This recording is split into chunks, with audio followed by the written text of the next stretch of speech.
Something to note about YouTubers. They spread a lot of rumors, they love to gossip, and they love to appear like they don't. Very poetic, MamaMax. Pretty funny how these commentary channels keep cutting out context to these clips, and then misquoting me completely. Regardless, I clarified Zakadot's fate in the subsequent video. You realize that exposes you, right? You made a 2.5 hour long video where you sit here and cry like a baby because your friends were mean to me and Voice Critical was mean to me. And you could have spent that time actually convincing us that Camden Gerard Davis was a legitimate threat. But you have no evidence, you have no proof. You're still going on about this, despite the fact that in this video, you even say that Spencer, the original alleger, is a lying person. And she's accusing you of the same things that she was accusing him of. Could it just be that I'm being honest and people are still saying it's a lie?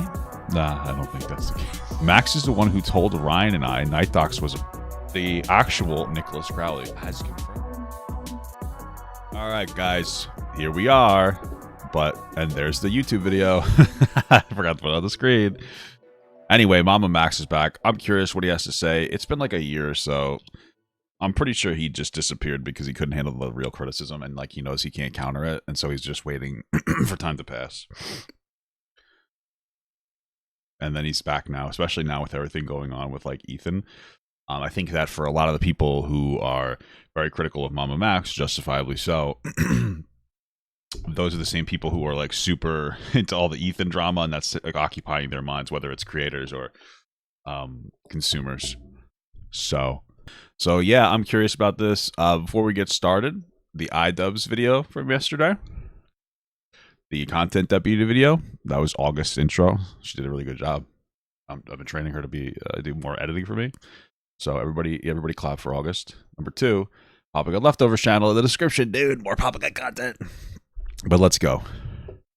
Hey everyone, welcome to the year-late MamaMax cancellation response video. This is a very dense video, so I've divided it into 5 main sections. Introduction and recap, Night Docs, Nexpo, and Mudahar, Spencer's allegations, is that the breastfeeding ones? Personal questions, and Belfgor. With that said, let's go and have fun. Hi. Hello. Did he just add his dog for 15 minutes in there? Hello. Why should we trust you? Oh my God. There's 2 sides to every story, and I'm sure you've gotten hundreds. Whoa, wait a minute. Trust you. There's 2. Jarvis, show me this guy's balls, please. Balls shown. The Leviathans are gooning. Look at that. I have my narcissism senses went off. Sure, you've gotten. Whoa, I think I was in there again, I guess. No, it was. One side. But there's still a whole other side you haven't seen yet. But yeah, I wonder if maybe that would have been different if you actually talked about it in the moment. That's going to change. What happened? That's a lot to... What happened is that, I want you guys to understand, if you've never, ever encountered this situation, I want you to understand 2 things. 1, this is somehow a more cringy looking Dark Viper AU. Number 2, this happened because a BBW white girl got manipulated by an autistic black man into thinking that he was a vampire werewolf, and they dated, and then they broke up, and she made it seem like maybe MamaMax, somebody made it seem like there was a vampire sex cult or something, but they couldn't produce more than like 1 person that was supposedly part of the mass grooming campaign. That's really what it was. And I'm not even saying that he's autistic to be like rude, but the dude, like, you know, that's all this is. This is just some like goofy ass shit. Doesn't matter. Goofy Explain. So a survivor reached out to me for help regarding a case. Look at this guy. Come on. That's all I'm going to say. We're going to move forward. Of an alleged cult leader and child predator. Alleged. The fact that you're still saying alleged is wild work, brother. And asked me if I could platform them. Why did you censor her face? Them to tell their story. So I was just going to start a new We already know what she looks like. She's the better Frogan.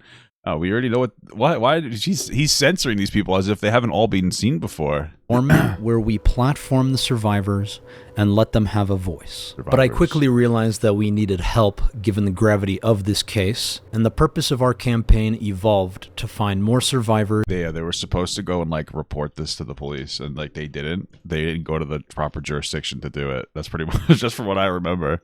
In order to build a criminal case against the accused party, since he was still active. Did you censor her tits too? He censored her boobs and her head. What the fuck? Falcon County Sheriff's Office, Portwood. Can I speak to Officer badge number? And so I reached out to institutions, journalists, lawyers. Me too, bro. And ChatGPT. I don't know if you remember that. Experts in the field of cold psychology. The leader uses these techniques to... You like how the only person you put on screen is somebody that's like apparently some kind of expert on occult psychology, you know, because to legitimize the situation. I mean, I can go call up some cult psychologist guy, be like, hey, can I interview you and give you information about somebody you don't know about anything about? Oh, yeah. To gain undue influence over his or her followers. We've often referred to this as brainwashing or mind control. Whoa. But most notably, I reached out to my peers on YouTube. That's the first time I've ever seen this cult psychologist guy. Ever. But I did see you harass Charlie. The most influential among them was Charlie, who has helped me in the past. Wow. Charlie, that's your biggest sin. This also comes into play with MamaMax's video, if you remember that controversy that happened. I imagine most people who don't know the situation and don't know MamaMax will see this and just be like, what the fuck is going on here? His support has always been invaluable, and since I've seen him fight corruption before... Is this going to be a Sneeko video? And he is one of the most respected voices on the platform. Okay. I truly believed he could make a difference. But you had no facts. What are we supposed to do? What is anybody supposed to do with that? It was difficult to get anyone to just listen to the survivors. People listened quite a bit. I don't know what you're talking about. And so I created artificial drama to get people's attention. I could literally cancel you, Charlie. It was all just a meme. By the way, he actually felt this way. And to be clear, I was always upfront that the drama was fake. This is a call to action disguised as a cancellation. And that doesn't communicate to anybody that the drama was fake. That's a reframing. But hey, good for you, bud. Worked. Until it didn't. Stop ignoring MamaMax. Yeah, so here, you want me to talk about it a little bit? That rubbed me the wrong way. True. I still don't feel good about that decision. Wow. But then the people that I... Oh, God, this fucking freak. ...trusted, the people that I looked up to, damn, the people that I considered my best friends... That's so sad for you. They all turned on me. Are you seriously playing fucking StarCraft music right now? I mean, like, I am aware that I'm in the middle of downloading a Star Wars game on May 4th to play it. So, like, I understand this. But this is the tone of his video. It's supposed to be super serious, and he's playing fucking StarCraft music here. In an attempt to protect their own reputations, because they saw... that you're uncredible, yo. What was happening to me. And then they resorted to creating their own deceptions around me. So that way they could bury me. No one will ever believe what I say. I'm a fraud. I'm a liar. Sorry, didn't mean to burp. I've been usually not doing that on stream. Manipulator. Well, not on the videos. I'm a deceiver. I'm a monster. And then you're a victim. They wiped their hands and pretended like I never existed. True. But I do exist. And I do have my own side to all of this. And that's... Can you just do me a favor and make like more performative pauses? I really enjoy it. What I'm doing now is clarifying some things, presenting some new information that some of you might have not known. And hopefully in the near future, we will resolve all of this drama. So that way we can get back to the more important work. Do you acknowledge that you've made mistakes? And wouldn't you want to like do that before a whole year has passed? If so, which? Of course, I've made mistakes. And I think one of my biggest mistakes was covering dangerous content at a time I was too immature and uneducated on the subject matter. And not having facts. Yeah, that probably hurt you too, bud. It's important to note that I did not have a mentor. I did have some military training. Wow. Okay. What the fuck does that mean? But I was mostly learning as I was going. What? And I felt what I was doing was much too serious to ignore. The amount of child exploitation that is happening all over the internet still does not get enough exposure to this day. It's funny because he expects people to take his word for it without presenting like actual facts of what's going on. But like a bunch of women came forward and said that he was like a predator. And he expects us not to take that as a fact, you know what I mean? I'm not saying it is a fact, I'm just saying it's a little bit of cognitive dissonance there. And that leads me to another big mistake, which was mixing fiction and nonfiction. Thank you so much. Chat, thank you, Mr. Nicholas Diorio. In the chat, he says, I am his mentor. I think that's a beautiful thing. Thank you, Mr. Lips. I really appreciate that, brother. This is why you've never made any mistakes before. Not in like MamaMax. If MamaMax only had a mentor, I think that he would have been in such a much better spot. For cases that are too volatile for dramatization. At the time, I felt I could do no wrong if entertainment helps bring awareness to these very real issues. Me when I'm trying not to dramatize things, but I play StarCraft music in the background. But retrospectively, it just creates confusion around what's real. If I was a kid, though, I'm not even kidding. Awareness to these very real issues. But if I was a kid and somebody gifted this to me in a video game, I would definitely let them sexually exploit me. Just sorry. Okay. But this is pretty cool.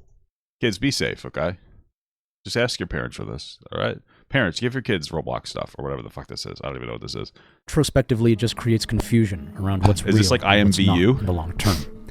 But I have been quite transparent about this since the very beginning. All information was hidden or censored. Names and identities were altered to protect the privacy of non-consenting parties. All yeah, it's Diablo music, sorry. Dramatization of the visuals, dialogue are fictional and meant for storytelling purposes. How would you explain that? It's like half fiction, half kind of a story? I call it hybrid, like documentaries, because it's like, it is half fiction that is parallel. Bro, it's fucking, it's weird theater shit is what it is. Like, I have no problem with adding entertainment value to videos. Obviously, that's a good idea if you want people to watch, but they have to be factually informed, which his stuff wasn't. It was just him. He was a weird theater freak. He was probably listen, I know a lot of theater people. I love them. God bless them. They are so weird. They are all weird as fuck. They are all weird as hell. They're all socially awkward. Not all of them, but all of them. And they're great. Me too, you know? And so MamaMax is somebody who's part of the theater crew. And, he seemed like kind of a backstage guy who liked to put on the productions. And he was considered like the coolest, most attractive one in the group of people that today would have maybe been diagnosed with something. And that made him feel a little too good about himself. Then he jumped onto the internet and like, what is that? It's full of a bunch of people that are the same. And that's how he blew up, making weird shit. Very strange behavior. That's what it is. To the real story, and then there's just the real story. Which is why the full investigation was publicly available in the mega drives that were linked in the paste bins of my video descriptions. Yeah, I remember looking through those. There was also some very questionable content that you got in trouble for, buddy. Thanks for helping me find that, by the way. That were then reported and taken down, with claims that they contained CSUM. I'm pretty sure you put, like, child stuff in there, bro. But there was no CSUM, it was just documenting predators. Oh shit, Dix Lucero said this is the first time watching it and he thinks he gets exposed. That's crazy. And their interactions with me. The entire investigation from accessing the platform, creating an account, interacting on the site, speaking with... Dude, what? I'm not even gonna go back to that. Why the fuck what the fuck was that? Did we just see a naked man in the video? What the fuck was that, dude? What the fuck was that? Is that like an actual... From accessing the platform, creating an account, interacting... This is a whole ass naked... I mean, it's not fully naked on the stream, but this is a naked man. On the site, speaking... What the fuck? I hope... What the fuck was that, dude? Dude, what the fuck is wrong with this guy? Oh my god. What is he doing? Is he trying to take us down? It's not quite fully naked, so it's okay. I hope. Well, make sure we censor that out. Speaking with predators, speaking with victims, and everything that happened from beginning to end were present in OBS screen recordings on those mega drives. I'm getting a certain type of energy from this young man. There is so much information that I would include in this very video, pertaining to previous investigations, that I now cannot present because these drives have been taken down. I did not create a backup because I was not comfortable keeping all of this evidence of predators on my personal computer, so my team helped me upload it and let it go to the public. Perfect. What is that, a video? Was that a picture of a chicken head on your body? That's super serious. Quite clear that you can report objectionable material. Because our end-to-end zero-knowledge encryption means we do not know the nature of content that is uploaded, Mega is only able to take down why don't you just go to the police, bro? Content when a public link has been reported to us. And since these were videos of predators getting naked and masturbating under the impression that I am a minor, I don't necessarily disagree with this decision. I'm not educated enough. Why, like, is this something he would do all the time? It was just pretend to be a kid and watch guys jerk off? Did you ever think about going to the police or something? I feel like... Did he ever go to the police? This is weird. Did he have, like, this collection? Wait. Sorry. Maybe I'm misunderstanding. Is he saying that he had a whole collection of a bunch of weird dudes jacking off of what he thought were children? and then he lost the information because he left it on a Mega Drive, and he didn't have a backup of it because he felt uncomfortable, and so he never went to the police. Are you telling me that you watched a bunch of dudes jack off and just nothing came of it, except for maybe you? I don't. Is that true? But that was the only source proving that these investigations were real. Oh my god! And since they are gone, it has been very easy for everyone to say that they're just fake. Oh my god! This guy didn't get anybody arrested. He literally was fucking gooning to a bunch of guys, gooning, and he never got him put away. That's impressive. But obviously, they are not. These platforms and predators are very real. Some of these same creators, I watched them come. They're very real. Covered them with me on multiple occasions. So some of you may have seen the video that this guy's got a lisp. Sorry. Both myself and Ryan did, but most importantly, MamaMax did, on a website called kidschat.net. It is a haven for predators. We made reports to the FBI and NCMEC together. And I don't know how anyone can think that the predators are fake. No, these are not paid actors. I saw that guy in the movie Ice Age. These are child predators. Some of them even have records. And the sheriff says admits to sending pornography to a child is now charged with pandering obscenity. Wayne Barnett is 60 years old, and the sheriff says Barnett sent the images to a 12-year-old. Now I'd like... That's crazy, because like back in the day, I get it. Back in the day, I get it. You know what I mean? Like you're a 13-year-old boy, maybe your dad gives you a nudie mag. Because, you know, there's no internet.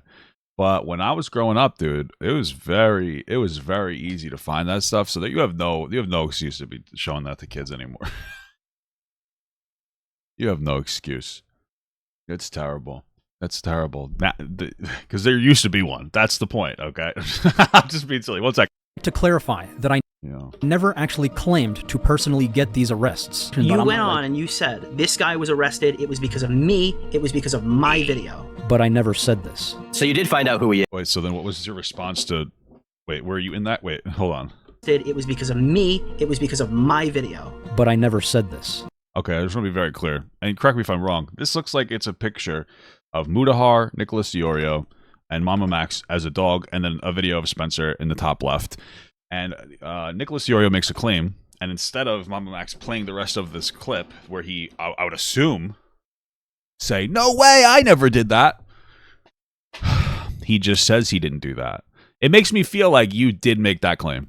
The fact that you didn't just cut to like what was said next, I don't even have to watch the video. Based on context, makes it seem like you did make that claim. So you did find out who he is. You did find out who he is, but you didn't put him in jail. Is that fair to say? I don't know if we put him in jail. Is what I'm saying. You had pictures of him jacking it, and you couldn't have gotten him in jail, dude. I'm telling you, if I had pictures of dudes jacking it, I would get him in jail immediately. All right, so I don't know what you're talking about. Okay. Mm-hmm. And anytime a predator is arrested, I always credit my audience who do the legwork. Wow. It was all thanks to you. Oh wow, that made me so horny. I got wet in the pussy on that one, bud. You really put that in your video? And finally, I think platforming survivors before we were ready to handle the public... This guy has to stop censoring this girl. I think I just need to show you. This is like the weird because we've seen her already. And finally... We've seen her already. And you guys just like have to... Like, it's public information who this is. So stop censoring it. It's actually just super weird that he's censoring it like this. I'd rather just show you who it is. Because it's like... She's public information, dude. Like, this is who it is. Stop pretending. Like, stop not showing the person. We've seen her 1,000 times before. All right, so knock it off. Finally, I think platforming survivors before we were ready to handle the public was a huge mistake. Wow. I did read AKA, I didn't go to the police because I'm a silly little goose, even though they told us to come and go to the police. Books and reach out to experts and institutions to educate myself on. This expert looks like maybe he could have been one of the guys that you have a video of. I'm just saying. Just in the eyes. He's got like that. And you know what? That's not nice because he's probably a nice guy with a lot of nice paraphernalia. I just feel like he needs to learn how to use a camera better because that's wild work, brother. You know what I'm saying? On the subject matter, I did get the consent of the victims who appeared in these videos before releasing them.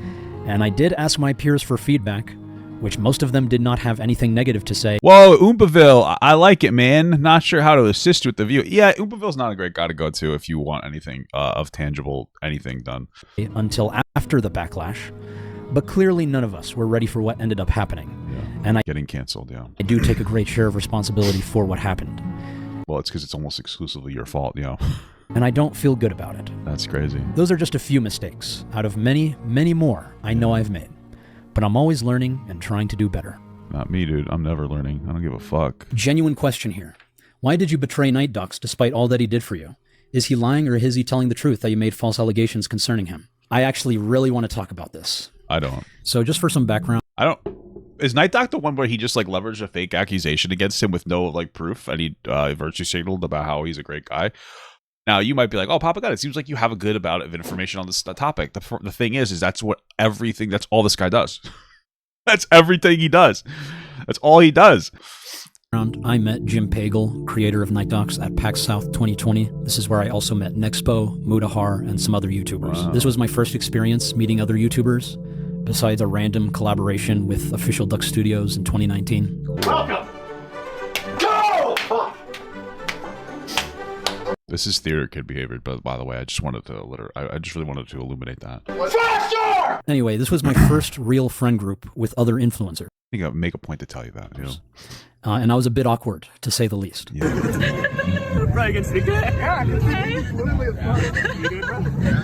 But I became very close with these people, specifically Night Docs and Nexpo. So, no! Wow.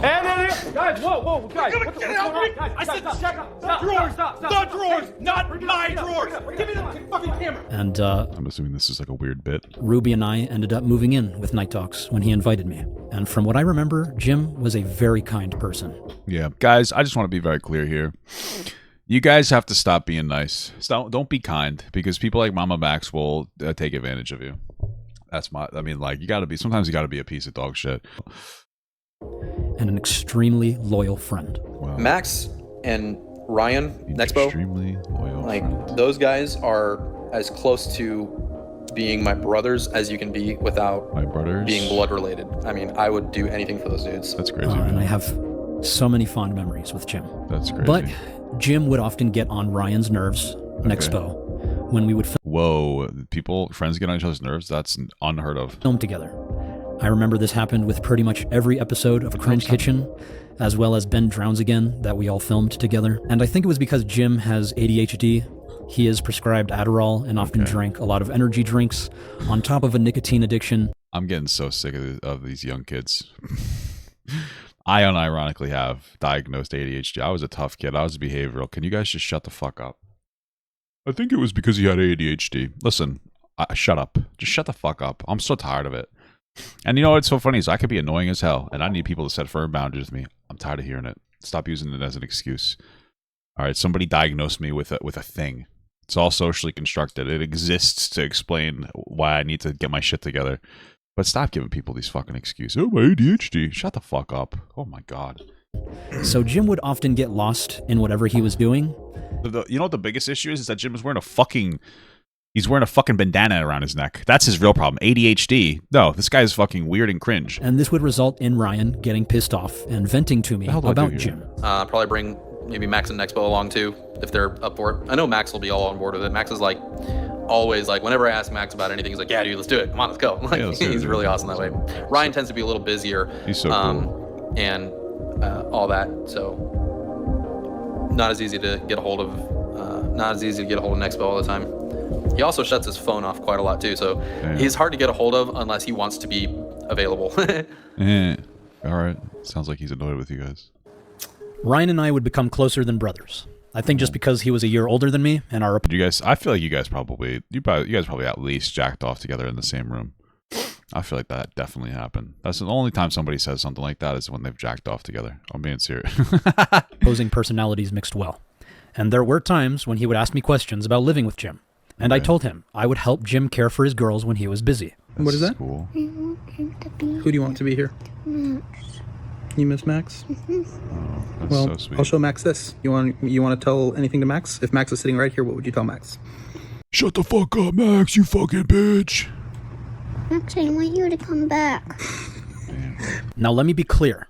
No. Just because I would supervise and feed the girls on occasion does not mean I think Jim is a bad father. Because I would supervise and feed the girls. Bro, you were babysitting. I don't know. I know it's so small. This is fucking when you were babysitting these kids. I would supervise and feed the girls. All right, man. You would feed the girls. That's pretty cool, brother. That's really good.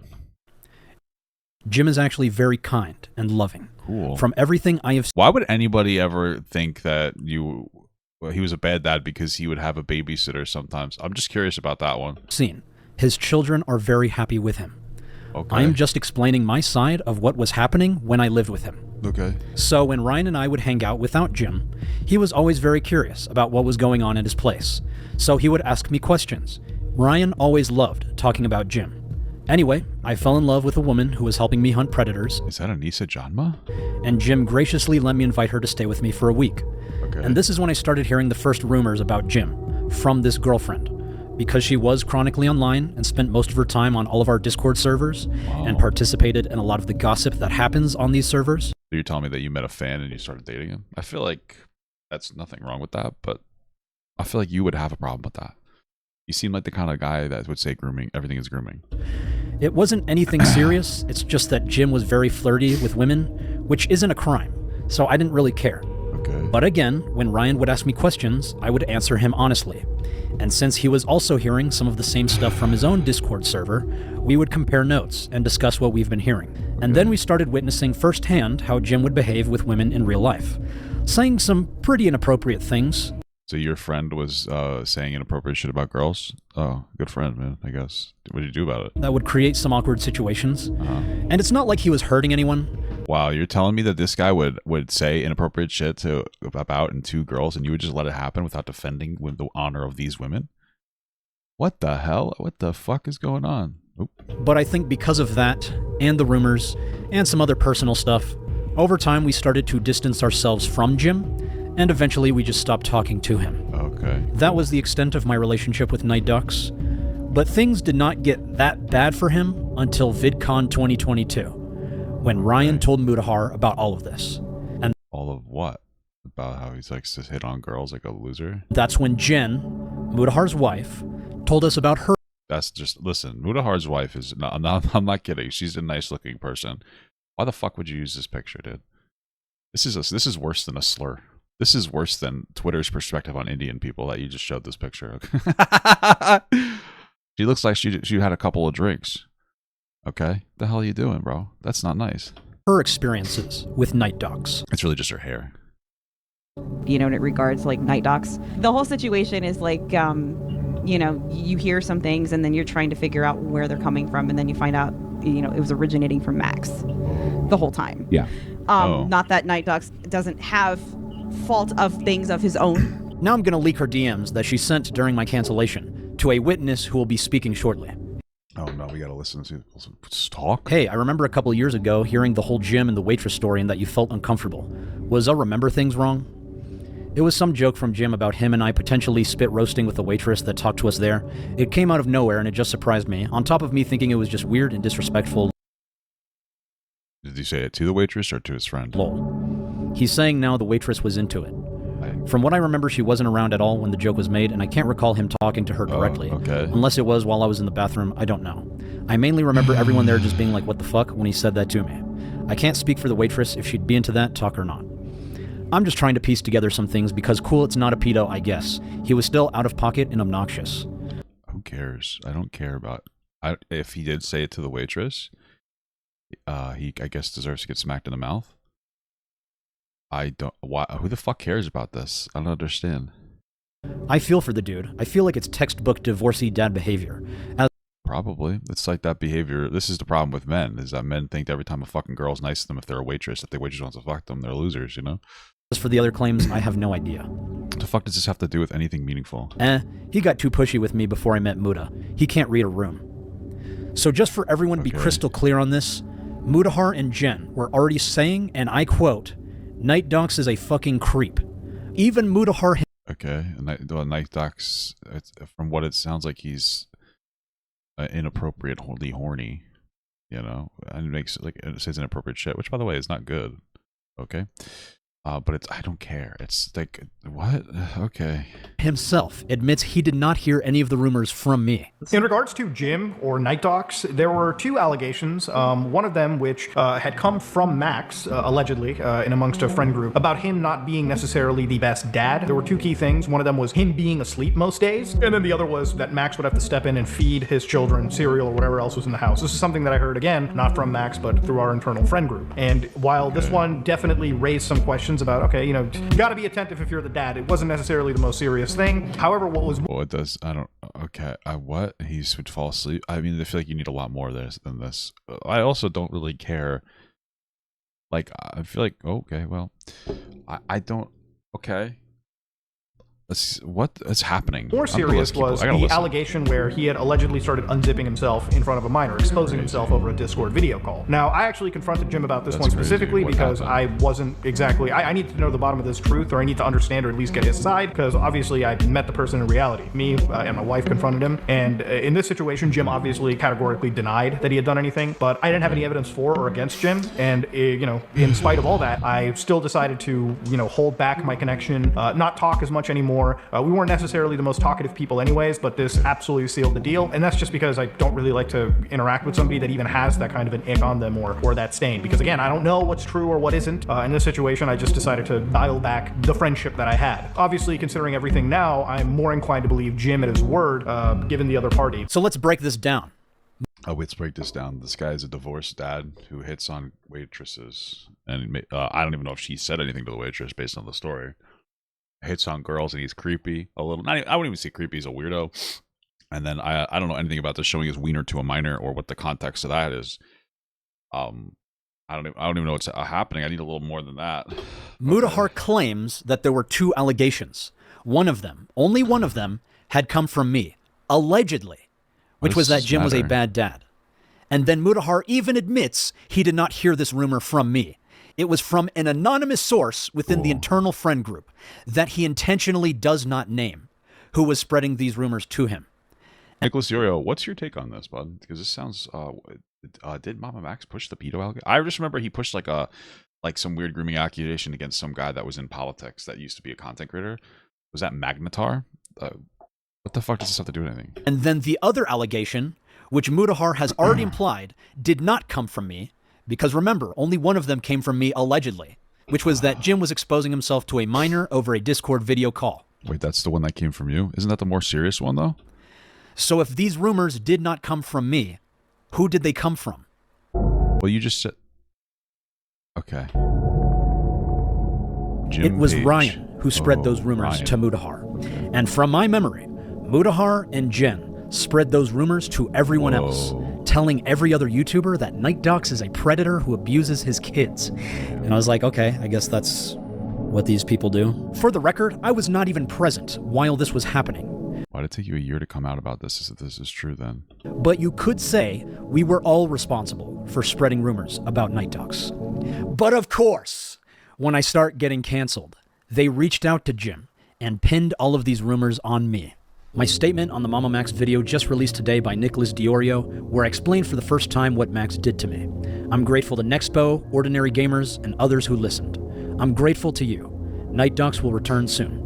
I know people have been wondering where I went and why I fell off so abruptly. My comments section is full of questions. The truth is that over a 3 to 4 year time span, I experienced one traumatic event after another. I was suffering from severe depression.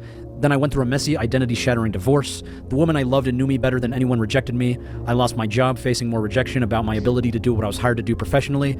My grandmother died, my house flooded during the big Texas freeze, and since I no longer had a job, I was on a mortgage payment deferment, which meant I believed I didn't have home insurance, so I wasn't able to repair the damage, and my house became a depressing mess, falling into disrepair with a concrete slab for a floor. My house then caught fire during a live stream. On top of all this, some of my closest friends who I thought knew me well completely rejected me and cut me off. Damn. So this is true. We all cut him off. There were multiple reasons for why this happened. Some I already explained, and there's others I probably don't even know about. When I lost all my friends, I just went away from YouTube and all that. Like, I just lost all of my self-esteem.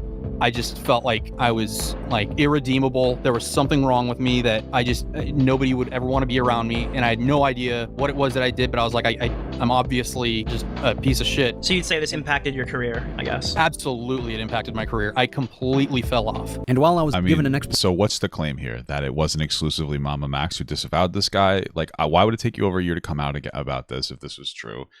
Also, I don't really care about hard. Like, no one's sitting here being like, oh, he's such a great guy. Like, okay, maybe he did do this. I wouldn't doubt that.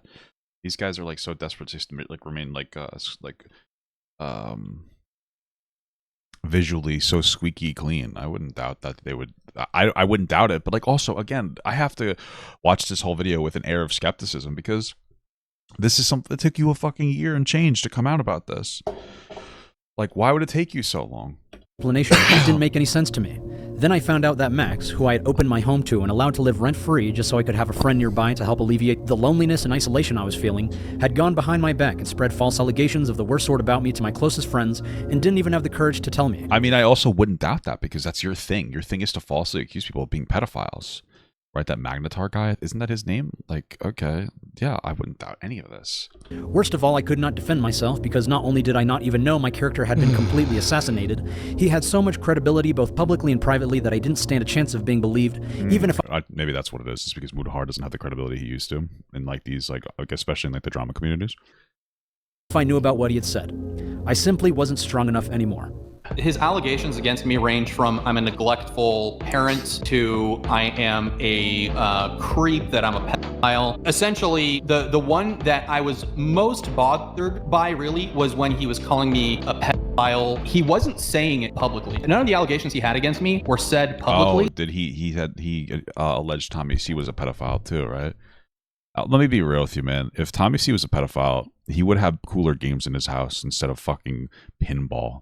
Like, that's so, you know what I mean? Like, he would have cool games. He'd do like VR or something. Fucking pinball. The only thing he's trying to groom are like 53-year-old fucking cigarette smoking waitresses. All right, I don't know what the hell you're talking about. He was doing it all behind the scenes with the people that I was closest to. The truth is that we were all doing this behind the scenes, but it seems no one else wants to take accountability for it, among some of the many other things they don't want to take any accountability for. But don't worry, we will get to them later. And as you will soon see, their noses are not clean. Okay, so I get what this is. This video isn't, hey, I'm innocent. This video is, everybody else is just as guilty as me. All right, fine. Do you? By this time, I'd completely run out of money and knew it was too dangerous for me to live alone. So I moved in with my parents, further eroding my self-esteem. My father and brother and I spent months repairing the damage from the flood and the fire and sold my house. I had what seemed to be undeniable empirical evidence that I was a toxic piece of shit that people were better off without. With nothing left to live for and no visible path to an existence. It's so terrible because like this guy probably is toxic and he probably does hit on waitresses and he probably is like kind of weird and he probably makes people a little uncomfortable. But it's like back in the day, you would have just become a police officer. Nowadays, like, what do they do? Nowadays, he's just like you're just a fallen YouTuber. It's so terrible. Existence worth enduring. I came within hours of doing something very stupid and very permanent. I had a plan, a place, and had made up my mind. I planned on leaving no note because at this point I felt like I was so worthless that it wasn't even worth explaining anything. And then my daughters saved me. The image of their faces too young to understand and so unconditionally loving, it wasn't fair. My parents checked me into a mental health facility that evening where I stayed for over a week and a half. So I do feel really bad for Jim, and I can empathize with what he was going through, considering I'm going through pretty much the exact same thing that these same people are claiming I orchestrated. What? Pretty interesting, huh? Hey, I know this guy on the screen. I got him right back there. Until only last week, when Nexpo called me to tell me what Max had done. I'm having a hard time following this. Yeah, I think that's intentional. This whole thing is just stupid. Done to me behind the scenes. I really believed everything that had happened to me was deserved. I'm just now starting to put my life back together. So for any of you that just missed that, Night Docs just revealed that all of this is stemming from a call with Nexpo. What Ryan initially told me, that him calling me a pedo or whatever, Ryan told me the story that he basically brought me up out of the blue. So regarding Jim, there were two specific stories that Max really harped on when it came to Night Docs, at least whenever we had our little, I guess, falling out. So Max was convinced that Jim was this pedo creep, and he backed up this claim with firstly a story about an inappropriate conversation that he claimed Jim had with a minor. As it turned out, this person was not a minor at all. They had told Jim their age at one point, which I believe was like 25 or so. Okay. I'm not entirely sure, but that's that whole story that Max always like referred to back whenever he would call Jim a predator. There was another story that led to... So it sounds like Max was very aggressive in the background in their friend group behind the scenes of just constantly calling the suit a pedophile. Okay. More of Max believing Jim to be, I guess, a creep. And it involved one trip to a restaurant that he and Jim had way back when Max was living with Jim. Apparently Jim was, making moves on the waitress and, continuously hitting on her, and he just wouldn't stop. And it made this, I guess, situation or this dinner that they were at very tense and awkward. Basically, every single time that I was with Max during the time when we had our, I guess, falling out, I guess you could call it, Max would perpetuate this narrative that Jim was this creep, and he would always refer back to these two stories. And I guess I just never really vetted them because Max kind of planted this idea in my head that, oh my god, we're associated with Jim, we have to cut Jim, we cannot be associated with someone like this, he's a pedophile, he's a creep, he's all of these things, and we can't associate with this guy. And in hindsight, it's silly. Right now, your bullshit detectors are probably going off like crazy because this story makes absolutely no sense. You're right, Nick. My bullshit detector is going off. Oh my god, Mr. Lips himself. Like crazy. So Mudahar made two claims that he literally admits he did not hear from me, that Jim is a bad dad who sleeps all day, and that there's a Discord video of him unzipping his pants to a minor, which is completely different from the two claims Ryan is making, which is that Jim was having an inappropriate conversation with a 25-year-old adult that apparently I claimed was a minor, and then that Jim is flirting with a waitress. And their response to these supposed claims is not to investigate it any further, it's just to disassociate from Jim, even though they knew Jim longer than they knew me. They just blindly believed these claims I supposedly made that, again, Mudahar admits I did not make. And, okay, yeah, Nick, you're right. These stories don't make any fucking sense whatsoever. I'm assuming Nicholas had a different take when he said that didn't make sense. But okay. Pretty funny, then, that you made an entire video, your crowning achievement, based on these unsubstantiated claims. Good job, buddy. I have a good therapist. My daughters love me with a childlike innocence that heals with every hug and kiss on the cheek.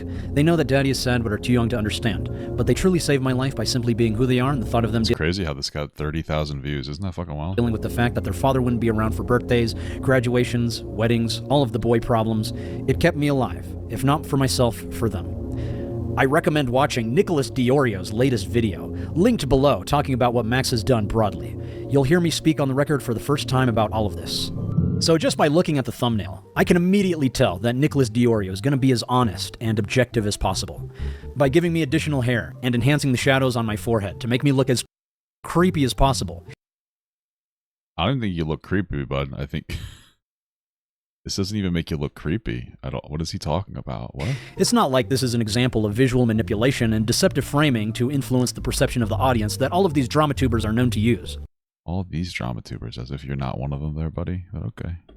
It's clearly an accurate representation of empirical truth and reality, especially given that Nicholas Diorio originally had no criticism when I first showed him the Charlie video. And then once he saw the backlash, he changed his mind to have a few light... What?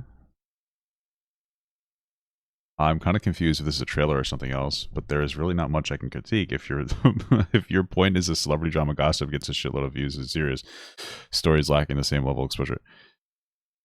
What? What is this? This doesn't even make sense. Hold on a second.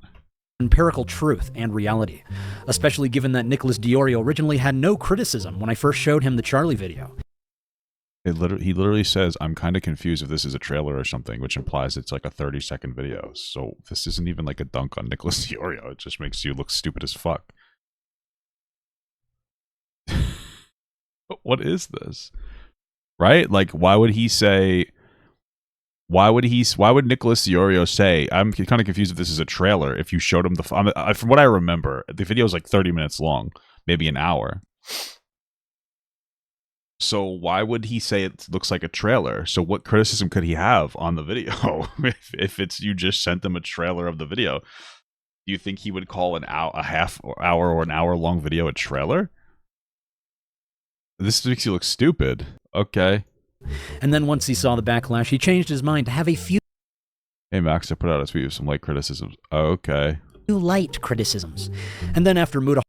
Okay. Har recruited him to be his lapdog in the defamation campaign. He took a complete 180 and did everything in his power to make me look as horrible as possible, literally creating a video called "This Video Will Make You Hate MamaMax."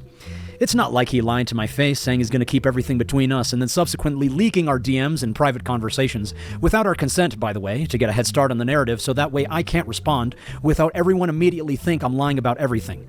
Jim, I'm glad you got a platform to speak your truth that was worm-tongued into you by Ryan, who no longer wanted to be associated with his best friend that was getting canceled. Yet the survivors and I have yet to be platformed by any of these people, some of which outright denied us a platform, despite the fact that we are direct sources of information for our side of the story. It's almost like this was an orchestrated attempt to keep us silent and only platform each other. What? No, that's not an echo chamber. That's a beacon of truth. And then anyone that was asking critical questions of them or showing support to me or the survivors were getting doxxed and harassed for having a different opinion than what cancel culture would allow for. So yeah, that's really great, Jim. What he did to me pales in comparison to the damage he has caused to the women he allegedly abused and the victims of CSA that he's failed through his own narcissism and unchecked megalomania. I and my friends that you destroyed are moving on. The damage is done, but the healing has begun. Okay. Out of the darkness, we can all find light. Jim. Great, thanks, Jim. So, you all may be wondering, do I have any proof to my side of the story? You know, I really wish that was something you guys would ask of them. They have failed to provide any evidence that I did all of this, and yet everyone believes them. And now... Well, I mean, your whole shtick is to, your whole shtick is to just make up a bunch of unsubstantiated claims against people. So I wonder why they would do that. Like, who would have thought, man? Who would have thought? It's incredible. Now the burden of proof is on me that I did not do these things, which is actually impossible. How do you prove you did not do something? But I will show you what I do have. So this is my Discord correspondence with Ryan. He deleted all of his messages. I think because he knew I was going to expose him one day. There were many times he would talk shit about Jim. Even videos where he would make fun of Jim. He deleted all of them. But I mean, feel free to read through my own messages. I looked up to Ryan like he was my older brother and always came to him for advice. Yeah, I think he doesn't want y'all to know that, since it contradicts his disavowing of me. Wait a minute, hold on.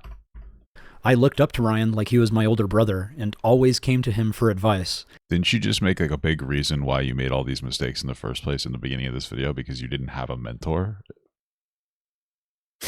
Isn't this guy your mentor, though, by the way that you're talking about it? Okay.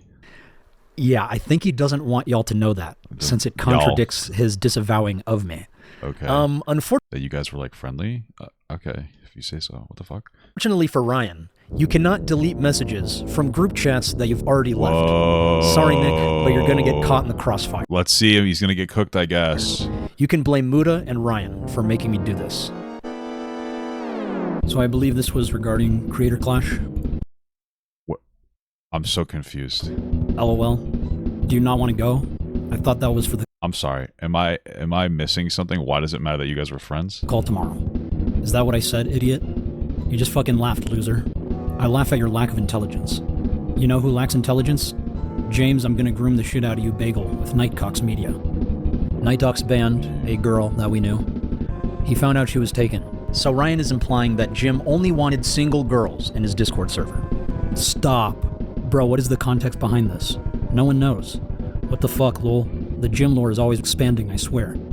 Can't wait for his redemption arc. Jim when Kitten logs into Discord. Is this Jim? Is this Jim? Hi everyone, so I just wanted to hop on here real quick and tell you that I am actually breaking up with Jason. No! What do you mean no? I know. Yes. I know. Jason. Would you guys still be down to do part of the iceberg? I'm gonna pick it up next month after I get a few more vids done. I heard Night Dix is down for the part with young girls. Go suck his cock? Yes, that's all I do, to be honest. What is this supposed to like communicate to us? I don't really understand. That they were friends? Okay, cool. Like that's... VidCon? Fell off? Huh? The fuck? I'm sick of you guys treating me like shit. Gonna start a new friend group with Jim. He made both of you, to be honest. Dude, you fell off. Damn it, is that a Jim moment? Bro, did you collab with him, Pagel of Night Doc? Famous Webby nominated YouTuber? Yeah, it was a Night Docs media production. He really went to bat for me this time. That's deep. Want to hear something even more deep and heartbreaking?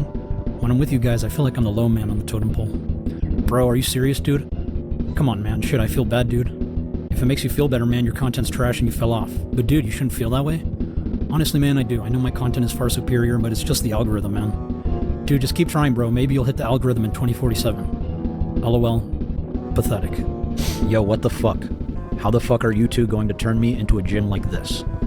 Yo, what the fuck?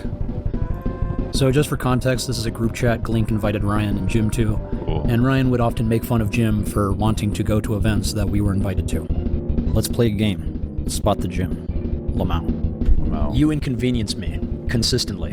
In other words, when we make a podcast. You tell me, slut. Whenever you're ready, we brainstorm names. We include Nick and Jim. Fuck no. Ha ha ha ha ha ha ha. Can't have me without Jim. Podcast when? Finally got a name. The Night Docs Media Podcast, a subsidiary of Night Docs Media Incorporated, LLC, 2022. LOL? Fuck both of you. I still don't get what the fuck's happening here. I don't really understand the relevance of anything that's happening right now. Like, what's the point that we're, like, seeing this? Like, does any of this matter? Like, okay, you guys were friends? I don't give a fuck. Like, who fucking cares about any of this? How does this prove that this guy doesn't falsely accuse people of being fucking predators? I don't understand. Seeing Night Docs Media live. Got any friends that might want random shit from my place? I got the couches, 2 beds, a lazy boy chair, 2 desks, office chair, 2 dressers, shelves, etc. Jim. I believe this was right after Jim's house caught fire, by the way. Write that shit down, that's the funniest thing you've ever said. I hope you continue to use it for years to come. I'm sorry I let you down. Lamau. Bro, what is the context behind this? Random DM last night. He's with Oki right now. Oki was asking me about Jim when we met him in LA. WTF, wait, this is for real? I told him we parted ways but didn't delve into detail. 100%. It's real. So I'm assuming they talked about it. Did y'all get invited? I believe this was the invite for Lightwave. Yes, going. I think Jim might be there. LMFAO, typical. I'll ask. Tell him the fucking deal straight. We don't mesh anymore, my mans. I'll let them know. Boys, we merch trading at VidCon? What size shirt you wear, bitch, Muda? Large. Damn. Gonna make you a walking... Aha, Muda's fat. I mean, what am I supposed to... What is happening here? I don't care about any of this. This is so fucking stupid. Advertisement like Jim did. So I'm no longer Nexpo. I'm officially Night Docs. I think he's starting it off with this just to let, like, it's just, I don't know. I guess he thinks he has an optic win because everybody else maybe is also bad, but who the fuck cares about anything? I'm a walking advertisement. So is Max. Hey, do you feel like you're being used, man? Because you're walking here, we're walking at. So I believe this was a text message from Nick to Ryan. I was right, man. Jim's making a statement. Shut the fuck up. What we do? Trying to get a coffee or what? So you can see here, Ryan was always very concerned about Jim speaking up. Holy shit, boys. Anyone see Jim's story? Deleted Instagram off my phone, what'd it say? Showed this tweet with a sappy message. Love it when someone decides that not only are they not your friend anymore, but they poison the well for everyone else you were friends with. Sounds familiar. I think I know who he's talking about. Okay. I'm telling you, dude, he thinks everything is 100% me, I know it. It is. So I'm half joking here. Clearly, we are all accountable for shit-talking Night Docs. Cool. But I'm glad you guys, I'm glad that you exposed that everybody in the same friend group is a piece of dog shit. I've really... I mean, listen, it's so unexpected. What does that have to do with the fucking vampire werewolf pedophile guy? Allegedly. What's going on with that? Up until Mudahar was involved, Ryan was the most vocal about Jim. Fuck you. I need to talk to you, please. Bro, stop. Photoshopped. LMFAO. You gonna talk to him? No, I don't think I will. So I believe this was during Pick a Side YouTube. Jim was fighting off the commentary channels. You sure do know how to win a man's heart. Always with you, dude. He reached out to me so many fucking times and you said not to reply and that you had him blocked.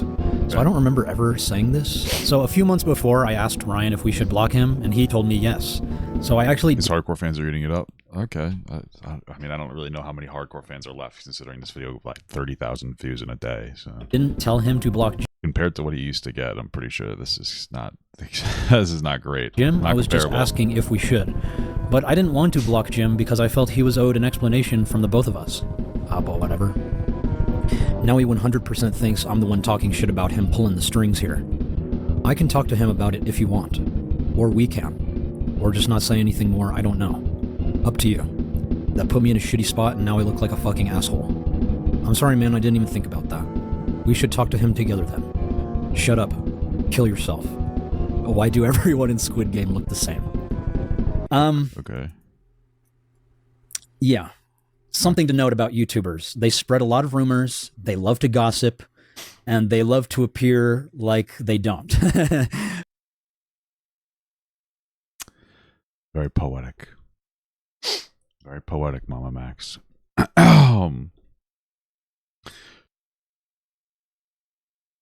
Okay. True. So true, bud. The self-awareness is just oozing from this video. But they most certainly do. Keep in mind, this is only what I have saved. There was a lot more in my DMs with Ryan, and it was much worse in person. It's also pretty interesting that Ryan has privated all of his Cringe Kitchen episodes with me and Jim. And if you go to the ones that are still public, you will notice his audience thinks it's because of my involvement. But all of his videos with me are still public. I think he might be trying to hide some things in those videos that could verify what I am saying. So actually, I'm gonna be joined by MamaMax and Night Doc. Let's get some music going. I mean, I think that it is a decent criticism to say, like, anybody who's ever friends with MamaMax is a fucking weirdo, obviously. Because this guy is fucking hugely weird. Although, again, he is kind of just like that. He is just kind of like a loser theater guy. And Night Docs knows I'm not the type to talk at, like, parties. I'm a pretty quiet guy. MamaMax and Night Docs do live together. Yeah, he's actually upstairs right now, working on. I think he's working on his next video right now. You know, he'll be standing there. He might not be saying much, and then you hand him a camera, and things just start happening, and it's really cool. But people who love to get drunk and run their mouths, that is Nexpo and Mutahar. Luckily for Mutahar, I don't have any evidence of him calling Jim a predator. He mostly did that in person when he was drunk, but from my memory, he was very vocal about gossiping, not just about Jim, but pretty much every other creator that thought— This is what these guys do when they go to fucking— what is this, Chili's? What the hell are you guys doing? What the fuck?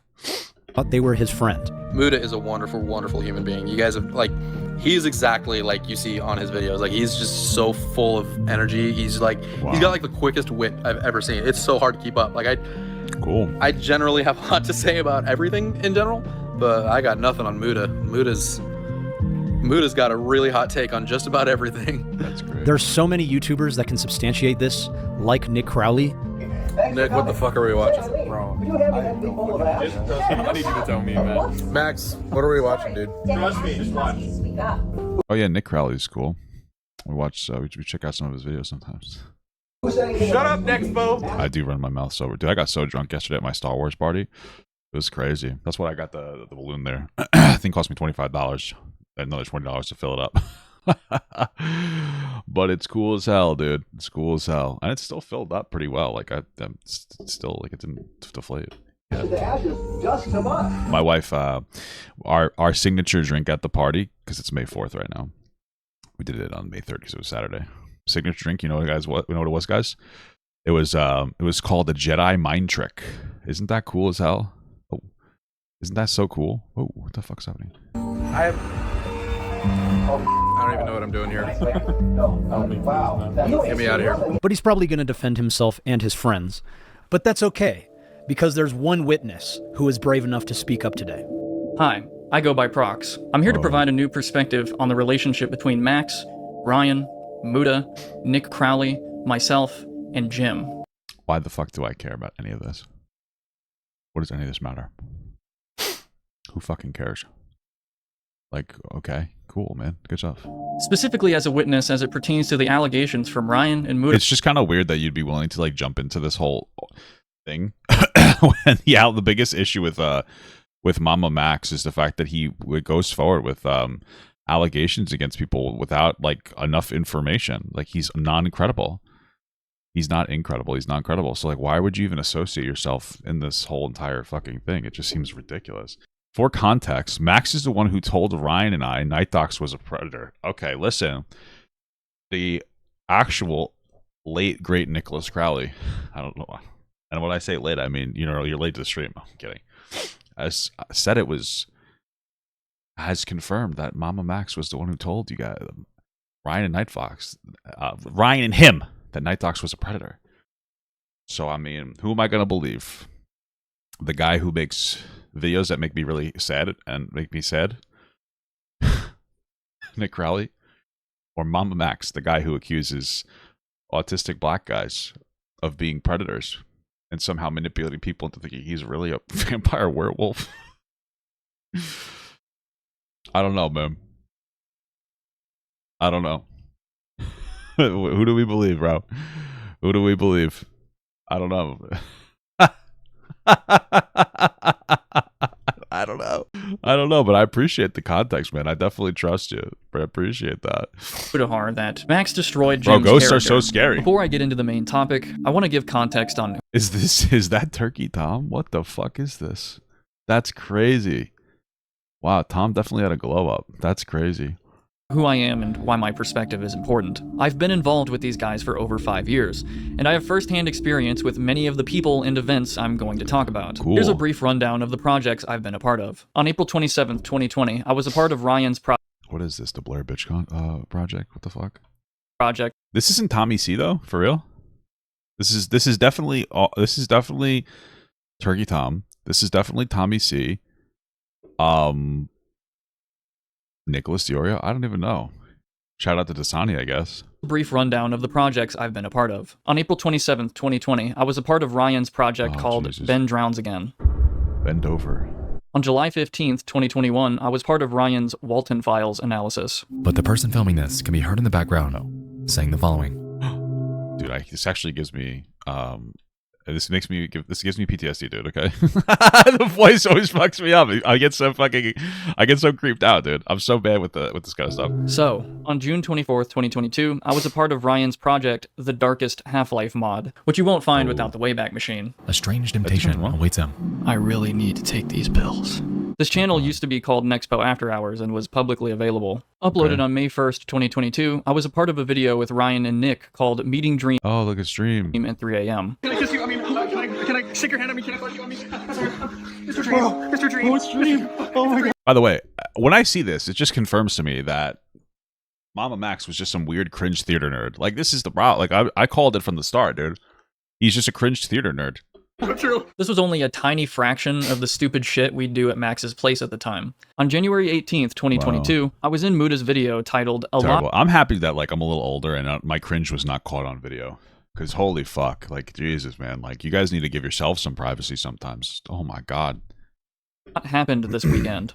Friday night, Ryan came over, Prox, and Max came over, and we just kind of had a good time. On July 29th, 2022, I was a part of Muda's video titled The YouTube Disaster You've Never Heard Of. I wish I was never part of this mostly negative video at all. And shout out to Prox, by the way. On April 7th, 2021, I was part of Jim's video titled This Video Can Physically Attack You. I've never been a part of any project that was specifically for Nick Crowley, though we did hang out a lot behind the scenes for various other projects like for Max, Ryan, and etc. And I've helped Max with almost all of his post-2020 content. On July 13th, 2021, I uploaded the video titled Raising Cane's Chicken Is Not What It Seems. Whoa, Popeye's better? Popeye's #1? Sponsorship, please? Documentary. Featuring Nexpo, MamaMax, Some Ordinary Gamers, Nick Crowley, Night Docs, and so on. Now that I've established my history with these guys, let me start from the beginning.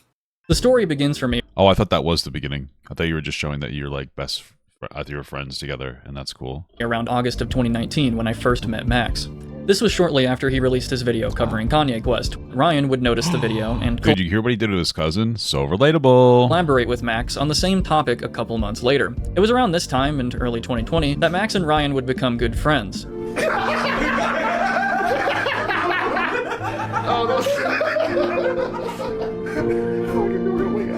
Max messaged me about a new collaborative project he was going to be a part of that Nexpo was filming, which wasn't too far from me. I believe it was the night of April 25th that I drove over to Jim's house and met Ryan and Jim for the first time, where we also pranked Max before he showed up. Which question? How do you feel about the current health crisis in the world? Yeah. Filming for this project, which ended up being Ben Drowns Again. Look it's Nexpo. It's Nexpo from YouTube. Was fun and went smoothly. What the fuck am I watching a summoning salt video? What the fuck does any of this matter? This just seems so irrelevant. Most of the time. Ryan was arguably taking this project more seriously than anything he's done before. He gathered several creators together to film a real-life storyline of sorts. Therefore, when Jim tried to share ideas with Ryan, on and off set, whether it's an extra scene there, a drone shot there, etc., the response from Ryan ranged from warm reception to downright frustration. Not too long after the project started, Ryan would voice his frustrations to the rest of us, without Jim being present. A good example would be when Jim would fly his drone over the woods decently far away, to get some B-roll, before almost entirely losing his drone and panicking about it for the next hour. Crazy. This was a detour that caused another delay. In retrospect, most of what Jim did wasn't like this at all. Jim's a bit of a clumsy guy who makes mistakes. I mean, who doesn't? But overall, obviously me, I haven't died a single time in this game. Argue that most of what Ryan was complaining about boiled down to Jim's mostly harmless suggestions and criticisms to him. Cool. Which Ryan just couldn't bother to be more patient about, regardless of, again, how much of an asset Jim was to the project. Behind the scenes on this project was the beginning of a long era for Ryan as we knew him personally, one that was fueled by contempt for Jim. You can absolutely bet that Ryan had a list of complaints after every one of these videos, which he of course started to only share with Max and I, since this was a continued outlet for venting his frustrations about working with Jim. You know, forget the fact that Ryan and Jim have a longer history together than any of us. Forget the fact that Jim sourced an important location and actor for the film, along with being one himself. Also, forget the fact that Jim made an entire score He was the film? just for this video. Despite how useful Jim was to this project, what the fuck does that do anything? Ryan just wasn't having it. Ryan's lack of consideration for Jim would only get worse from here. I don't give a fuck about your drama with your friends. When do we get to the that's all this is. Oh, that's all this is. Okay, I gotcha. Okay. Fuck. After filming for Ben Drowns Again concluded, Neff and his partner went home and it was down to the four of us for the rest of 2020. Max started living with Jim for a few months and we would all continue to regularly collaborate, with videos like Strange Flyers around Portland, Oregon, the Randonautica video, the Rabbit Hole video, the Cringe Kitchen episodes, which I don't know if you guys know this. I'm gonna have to expose myself right now. I'm not friends with all the people I used to be friends with. And some of them probably don't like me. Oh, fuck, I'm kids. I fucking can't believe it. Featured night docs at this point. I mean, they were literally filmed at his house. And, oh yeah, the kids chat video. 12F from Texas. And you? I'm 38. I need a baby girl so much. I'm married, but unhappy. What is this? Where all of them, including Muda, collaborated and made their own video. Very interesting. Hey, what's up? Age 13, you 20. Is that okay? Is this like a fake or something? This looks like the person talking would be the predator, right? You would be the person on the right. Interesting. What I was mainly up to around this time was just hanging out with everyone off set. Okay. We'd go to restaurants, bars, stuff like that. Are you enjoying your Coke? It's a Pepsi. Except for I think that by itself makes me hate you more than anything I've ever seen you do to anybody, Max. Okay. one time at the bar we frequented, Jim made a surprise inappropriate comment to me involving our waitress at the time. Oh God, the waitress! How's she doing, by the way? How's the waitress doing? As he's done on multiple occasions. Whoa, that's crazy. Though this moment was ultimately harmless, it did bring up... So he said it to the waitress or to this guy? Who gives a fuck? Why the fuck do I care? ...up a discussion among the rest of us about this behavior. Max has stories... I got drunk last night. Do you think I said inappropriate shit to my family yesterday? And do you think that they said it back to me? I don't give a fuck. Oh, they said an inappropriate thing. Listen, if your friend had like a habit of being a piece of dog shit, you should be friends with them. I get it. But the guy made a joke to you about wanting to spit roast a waitress. What? Who gives a fuck? Why do I care about this? Why do I care about the constant prattling of this one joke where he made it to his friend about how he wanted to spit roast a waitress? Oh my God. Oh my God. What? Who cares? It's ridiculous. ...is of Jim flirting with waitresses. So does Ryan. I don't really have any friends. I have like family. I usually just like I'm like friends with my family. So much later, when Ryan says this, another story that led to more of Max believing Jim to be, I guess, a creep, and it involved one trip to a restaurant that he and Jim had way back when Max was living with Jim. Apparently, Jim was making moves on the waitress and continuously hitting on her, and he just wouldn't stop. He is insinuating. Why don't you just stop him then? Say, yo, bro, you're making her uncomfortable. Be a fucking man.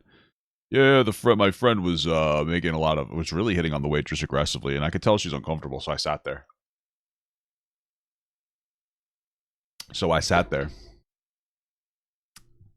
Okay. What the fuck? This is a self-report. You know this, right? Like, anybody who's there in this scenario, which seems like this weird Nick, the guy that looks like Turkey Tom, but less cool, of course. This is a report on you, bud. This is making you look like a fucking pussy. This guy's hitting on a waitress and making her uncomfortable, and you're just sitting there giggling. Man, tell your friend to fuck off, man. All right? Shit men are only shit men because shit men let shit men be shit men, buddy. So do something about it. Say, yo, chill. That Max is the only one with stories like this, and that you got to do this. Leave her alone right now, buddy. That's what you got to do. That's what you got to do in front of her, so she sees, and then she's like, "Oh my god, thank you for saving me." She wants to have sex with you, and if she doesn't want to have sex with you, though, then you say, "Fuck you, you freaking whore." That's what you have to do. That's the alpha play. That Max was the only one who thought that Jim was acting inappropriate toward waitresses. Already in just this instance of this video, Ryan is either intentionally deceiving everyone by staying vague and manipulating facts, or after all these years, he's just turned into an idiot baby that genuinely forgot everything. I'm sorry, yeah, were you the one that was sitting there while he harassed this waitress and did nothing about it? That's crazy, bro. However, when 2020 was starting to end and Max moved out of Jim's place, an evolution happened. Instead of complaining about Jim's behavior, why don't we just make fun of him? All the time. A group gossip tradition. It's a great idea. Of sorts, spearheaded by Ryan, since, from what I remember, making fun of Jim would be more than half of the things he's ever said around me. I'll do another one. I don't mean to be a Jim, but... No, dude, go ahead. Ryan would come over when Max and I were hanging out at his new apartment, busting in and saying shit like, "Yo, is this Nightcock's media production by Jim fucking Pagel? I'm gonna groom the shit out of you. Out of the darkness, we can all find light." Ryan would also make fun of his videos. One example that I remember Ryan religiously making fun of was Jim's new character at the time, Noctis. He made this character because in the rabbit hole video prior, Ryan donned his rabbit persona, and it was clear that this character was in a group with Max and Jim. So Jim probably thought, hey, I should make a cool character of my own. However, he was already fighting a losing battle, because the whole character thing was only cool when Ryan and Max did it. He also made fun of this. I don't play by the rules. Damn it! He also made fun of this. Night dogs. It's next boat. I hope you're doing alright, man. I haven't heard from you in a while. I'm not worried about you. And so many more. Wow. This is so compelling.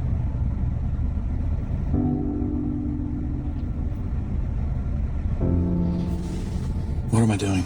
I don't know. I agree, brother. What are we doing? You see, Ryan may look like a calm, calculated, and almost mysterious individual on camera. It just looks kind of gay. Off camera, however, he's a huge shit talker. He's also very impatient and... Who would have thought a bunch of weird YouTubers are shit talkers? That's fucking crazy. I would have never expected that. And quite condescending. Okay. In fact, just about every conversation I've seen Ryan in, he's always in the center of it with the loudest voice and the funniest jokes. Wow, and you're there? You're there, friends with the shit talker? That actually looks so good for you. A big ego, only trumped by one other guy I know. Donald Trump. Do you get the joke? Because he said trumped. Guys, do you get it? Do you get the joke? Ryan's college jock bro behavior would only be compounded with the introduction of Nick Crowley, the Penguin, to the group in March of 2021. I'm just kidding. I love you, Nick. 2021. Not because Nick was particularly brutal to Jim or anything, he was always very toned back about it compared to what Ryan would spit out daily. And he was a bit late to the Jim lore, but because Nick was involved with the boys now, and there's another cool bro in the group, meaning Ryan has another cool bro friend to boast to, wait, what if we replaced Jim? And yeah, that's exactly what happened. Ryan's been wanting to cut Jim out for a long time, and he took this as the perfect opportunity. As of March 2021, this is the last month I can find collaborations with Jim and the rest of the group. Cool. And then there's my video, which appears to be the actual last one. However, it was also filmed in March. It wasn't just some big coincidence that Jim didn't I think they're dancing around that guy going, nightmare, nightmare, nightmare. appear in our videos anymore. It was indicative of what was happening behind the scenes. Meanwhile, the rest of us continued with collaborations, hangouts, and all the usual stuff with nothing notable until January of 2022 when we met up with Muda in Houston. This is where I met him and Jen for the first time in person. At this point, Muda was becoming much more involved with the group, or more specifically, Ryan. Nothing too notable, except like, were they making out? They're kissing on the lips or something? They're getting more involved? What does that mean? For Ryan, who wanted me to I know what it means. They're just becoming friends. I'm just being gay because this is stupid. Tell my Jim waitress story to Muda and Jen personally. And by this point, it wasn't uncommon for him to encourage others into talking about their own experiences with Jim. Ooh. Why? You should ask Ryan. I don't care. At this point, though, Jim wasn't just gone. This is like completely irrelevant to everybody. He was still trying to keep touch, which we didn't. And he was rightfully upset about this. We took his kindness for granted, we slowly phased him out, and then we dumped him. And the fearless leader of the boys, the ultimate Jim aficionado himself, was happier about this than anyone. If the other guys in the group were forced to tell you the truth, they would tell you something similar. So, that's what happened to Jim. So you guys all bullied Jim. And you're trying to make it seem like it's one guy's fault. All right, yeah, man, that's definitely what like a cool guy and not a coward does. That's cool. Cool. In conclusion, there's a lot more I want to say. I wish you would have said less, as it is, if I'm being absolutely honest with you. So I don't fucking care. But I also wanted to keep this testimony brief. I don't know who exactly spread rumors that Jim is a predator that abuses his kids. From what Nick Crowley says, it was fucking... It was MamaMax, but okay, right? Because I wasn't at VidCon 2022 where these rumors started. I can only tell you what I've personally witnessed, which seems to be the opposite of the picture Ryan and Muda want to paint. They pinned this on the one guy who still wanted to maintain contact with Jim at this point. There's something clearly wrong with the mainstream narrative. Based on everything we've just covered, I'll let you be the judge. Yeah, don't care. That's the kind of judge I am. Jim deserves to know the truth, and he's long overdue for an apology. Jim, I'm deeply sorry for the way I treated you, and how we all treated you. Get a haircut, dude. That's my commentary for today. Get a fucking haircut, bud. You deserve better friends. Okay. All right, we're rolling. Okay, so I'm going to say go this time. I'm probably going to be like past the cars barely, and I'm going to run slower. Okay. So it'll be easier to catch up and all that, so... All right, I'm going to go now. How do we get up with this? All right, go. Hello.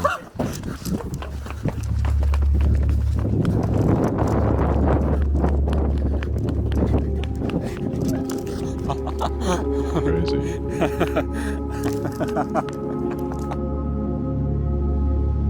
Jim, I am so sorry all of this happened to you.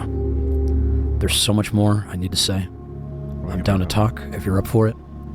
I miss you, man, and I hope you can walk away from all of this stronger than ever. And no matter how much fire you come under, remember that you're Jim fucking Pagel. Bulletproof. Jim Pagel? My name was Jim Pagel. I wouldn't want to be bulletproof. I'm just going to be absolutely honest with you. Jim Pagel? That's wild work, brother. That's wild. Oh, I see what I'm supposed to do. So Max, how does it feel to have Leviathans come for you? Not good, I assume. I mean, you Not as good as them coming to me, I imagine. No? did end up being revealed to be a backstabbing manipulator who betrayed his friends and fans. Cool. We all know what you did tonight, Docs, Maxie boy, and we do not forget. I understand why you feel this way, given all the videos you must have watched about me. But I hope hearing my side can show you that the truth is a little more complicated than what YouTubers might make it seem. Ryan? By the way, guys, he's definitely not a YouTuber. That's the point that he's making here. He's separating himself. MamaMax is separating himself. MamaMax, the YouTuber, is separating himself from being one of the YouTubers. Isn't that just incredible? Sure. What a meant to be where? I want to say, man, fucking love you, dude. Love you too, bud. I know. Bye. Bye. Cool. Great video. Oh.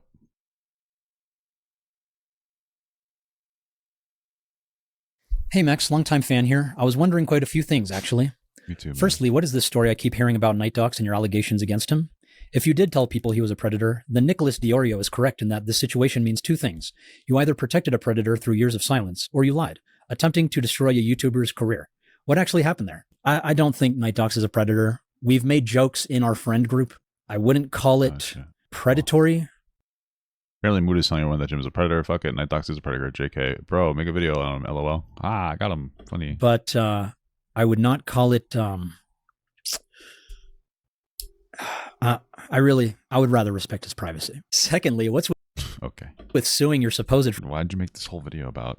The whole video kind of goes against that idea, but okay. Friend Mudahar for $1 million, telling the victim that he's rich and so seeking $1 million would help with the case. I basically realized that this person wants to effectively sue me for a large chunk of money, okay? An obscene amount of money. Why? Because to me, all this appears is all I ever was to this man was an extremely rich friend who had enough social media clout for him to piggyback his stupid case off of. My stupid case.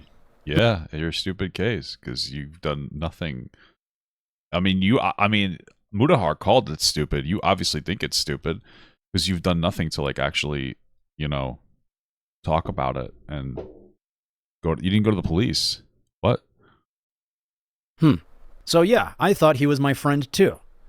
Until I saw the things he was doing. And immediately he initiated sex. Damn. Immediately he had sex. Okay. At the time...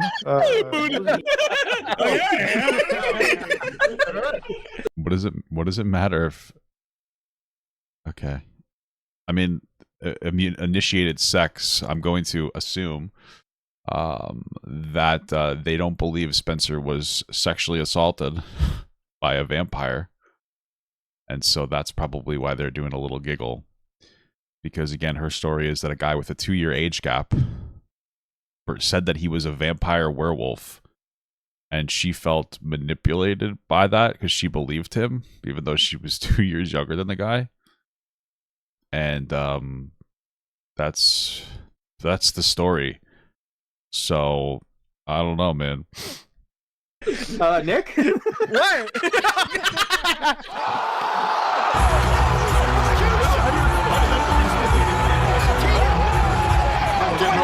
Nick's getting a lot of flack for his ultimate rape review, which, by the way, I'm telling you, I know. Oh, Nick said he came in before and told me I'm his mentor. Obviously true. Big if true. I personally not a big fan of it. I think it's a little tasteless. Okay, so you know what? I think it's time to retire that, buddy. Retire it. Retire it, dude. Oh, fuck me. Just so everyone is clear on this, Mutahar digitally signed a non-disclosure agreement to protect the identities, testimonies, and evidence of the survivors, and was only allowed to release it with their consent. And then he breached that agreement multiple times. Oh, maybe you should sue him then. Okay, I just got confirmation. Mutahar just fucking DM'd me. Especially when there's... Mutahar just fucking DM'd me. Whatever happened to this guy? Whatever happened to him? Saying that there's not even proof confirming that there's even evidence. I thought he was bullshitting about the NDA. If Mutahar actually did have to sign an NDA to see the information, he broke that NDA with me because he told me in my DMs that it's what the evidence is. Keep in mind, Mutahar did not talk to any of the survivors when he was leaking this information. And he is the very reason why people were not taking the evidence seriously. Exactly what is the supernatural here? Like, let's just try to understand that. Did you hear any of the lore?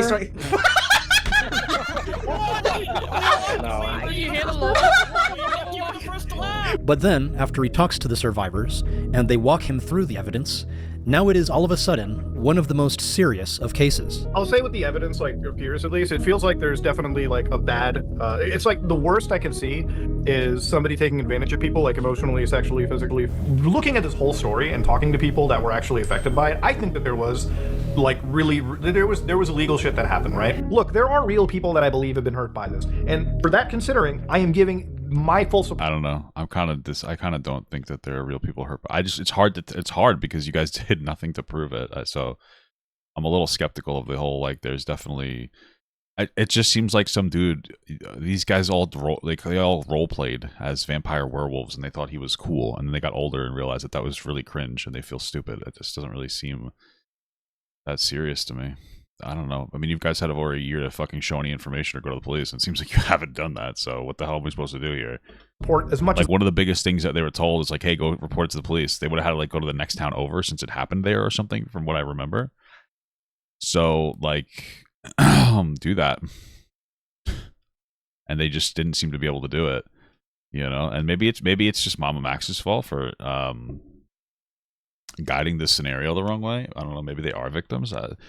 You know, but as I can. Speaking with more of the victims after this call myself, I feel very disgusted hearing any more about the situation and the things that have been alleged to go behind it, which is why I'm doing my due diligence to at least try and help these victims out, but privately, not a public spectacle like Max is doing. I think I'm just going to take the day off today and yell this room with you boys. Yeah, I know. I didn't want to burn you because I've asked you for so much already. But no, man. It's great to work with you.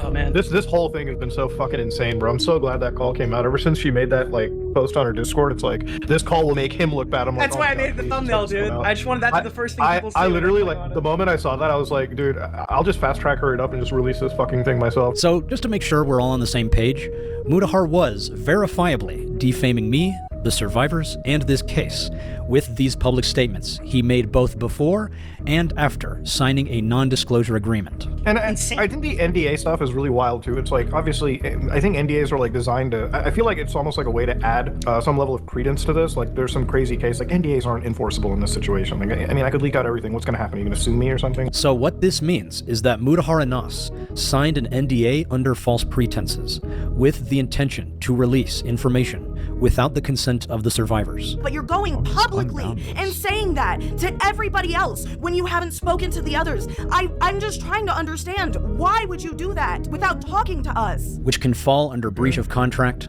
defamation, then fucking sue him. Who cares? I don't give a shit. negligence, and since this does pertain to a criminal investigation, it could also fall under tampering with evidence, obstruction of justice, and contempt of court. I've actually been speaking with multiple legal professionals. Great. Why haven't you got anything done yet then, bud? Do something. Also, why does this unbound? It doesn't make any sense. Who all seem to think we have a very solid case. Wow, great. And given what's happened with Carl Jobst recently, I'm pretty confident that we could sue Mutahar for a lot more than $1 million, given the amount of damage he has caused. Go ahead, do it. Go ahead, do it. If you make a serious fuck up like that, I think not only is removing the video a big problem, but you really got to go onto your main channel and address these situations. If you make a fuck up, especially one where you inadvertently end up slandering somebody, you got to cover for that. And that money could absolutely help the survivors and this case. He has repeatedly claimed that he would provide financial and legal support for the survivors. I am giving... So go fucking sue him, dude. Who gives a fuck about any of this? What the fuck? My full support as much as I can, whether that be emotionally, whether that be helping them liaison with actual law enforcement agents or lawyers, and providing whatever form of financial, benefit that I can, reasonably provide. But that has yet to come to fruition, because from what the survivors have told me, Mutahar has not actually provided any financial, legal, or emotional support like he's been publicly claiming. At least in the case of Camden Gerard Davis, there is proof. There is evidence of... So why don't you go do something about it? I don't understand. Go fucking sue him or something. Go fucking go to the police. Isn't that one of the biggest issues? This motherfucker decided not to go to the police. That's like one of the biggest problems here is he decided he didn't want to go to the police. He could have, but he talked to a ChatGPT lawyer over going to the police. Malfeasance. Just because Mutahar said it's nothing substantial doesn't mean... Dude, if you actually thought you had a case against Mutahar, you would have done it already. Actually, maybe that's not true. Maybe it's not true, only because he probably doesn't have any money left, so he can't sue. I really think that if he actually had a case against Mutahar, he would have filed. But I'm going to assume that this entire video exists so that he could try to raise money to sue Mutahar instead of, do what he was supposed to do and file a police report over a year ago, which he, so far, seemingly still has not actually done. So, okay. And it's nothing substantial. Spencer finally called the cops. Oh, okay. Good for her, I hope. He didn't even know what he was looking at. He didn't talk to any of the survivors when he made that comment. I don't have that proximity to it, but I'm like, it looks more like an erotic roleplay server where like boundaries are really crossed. An erotic roleplay server where boundaries were really crossed. Probably. Okay. What does that even mean? A bunch of fucking weird young people in a Discord server pretending to be fucking vampire werewolves. I think that's what that means, if I'm being truthful here. That's what I'm still putting it out as. Max is not like an idiot. Like, I think he's smart enough to know it, but he's like, fuck it, I'll just frame it as a cult. Just so we're clear, the survivors came to me claiming it was a cult. And okay, did you have any evidence of that? After my conversations with actual experts, I do think it is a cult. Okay, based on what information? Why wouldn't you come back with that information? This doesn't make any sense to me, like, at all. You're telling me that you think it was like a legitimate cult, so the first video you decide to come back with. So I'm so sorry. I just want to be absolutely clear with like what's going on in this video, because it is a little bit weird to me. You came back with a video that is almost exclusively, or at least the entire first half of this video, is friendship drama, saying that you've talked to professionals and they would characterize this as a cult, and you genuinely believe that. And this is the video you want to return with? You want to return with a friend drama video when you think that you seriously think that this guy's a cultist predator? Why not like make a video about that part? Why waste your time with petty drama instead of like, hey guys, I have the proof that this guy's actually a predator. I'm back. Hey guys, I spent a year really trying to figure out this situation, the catalyst to this whole event. But no, instead, this is what we get. What the fuck? What the hell is this picture? Ooh, what is this picture here of MamaMax and Martin Luther King Jr.? What the fuck? You know, I'll make it look more spookier than I can because his audience is like that true crime audience. And I'm going to say, like, the true crime audience is like the most retarded audience on YouTube. Whoa, you can't say those words, dude, but actually kind of true. You could fucking feed them the biggest load of bullshit, and 9 times out of 10, they'll believe it. He was actively undermining the awareness campaign. He was reaching out to historical detractors of the channel and going on live streams with them before talking to me or any of the survivors. Hassan's newest supporter? And talking detractors shit about the case. Here's just one example out of many. Mudahar repeatedly attacked us on the live streams of people who hate me. Perhaps the most vocal among them is... What, didn't you call, like, falsely call this guy a pedophile? Is Tommy C. Thomas C. I'm going to be just straight up honest with you. Tommy Oceans. I want this child exploiter pinned to a cross. And I think that you're going to see a lot more MamaMax content from me. The fact that... If his voice wasn't so, like, weird, people would like him more. I'm just kidding. This is the first person Mudahar chooses to speak with about this case. Well, yeah, didn't you I swear to God, did you not falsely claim that this guy, like, was a pedophile or something? Should speak volumes about Mudahar's true intentions. Why? Go look at... Because he's Italian? to this guy MamaMax's bullshit story, Mudahar. I'm angry. I know I'm legitimately angry. And well, I mean, I'm like I want you to tell me more. Like it's like the anger is good. It's just like fucking you gotta. I can't think straight. I am learning. I am learning. Damn, that's kind of gay. Can't think straight. From the angry man who just said he can't think straight. No, yeah, the anger is good. It's not like it clouds your judgment and obstructs critical thinking. Oh my God, he did a Star Wars meme on Star Wars Day, dude. That's fucking crazy. May the 4th be with you. Incredible. The anger is good. I don't know how much of that 4-hour interview you've seen. Nothing. Podcast. He just said he has seen nothing. So Mudahar was learning from an angry man who can't think straight, who constantly spreads disinformation on his targets, who made multiple streams. Wait, how do you know he spreads disinformation on his targets? What makes you think that? I'm confused with that one. About how I am a scammer, has seen nothing. What? It's this whole situation. Can you send in the video he made on me? Can you send Muda the video he made on me that one summer? Please teach me your ways. Washed Up Commentary channel number 46,853. That's a lot of washed up commentary channels. Tommy, that video was not about you. I gave you a 3-minute segment, and rest assured, assured, wasn't about you. You were just in it. Crazy. Mudahar already watched it. This is the text he sent me after he watched it. I think you put our friend Tommy on suicide watch, bro. Wait, for real? Lol, I saw the first part. LMFAO. If he didn't already, he probably should. And now, all of a sudden, he is pretending to be best friends with Tommy C. I'm sorry. So just based on the context that you provided, you made a video about Tommy. Mudahar at this point still trusts your perspective, right? And so he's like, oh man, you made this guy sad. And now time has passed and he's like, you know, wait a minute, this guy might be not super credible. Huh. Let me go see how Tommy C's doing. And then his perspective changed. Okay.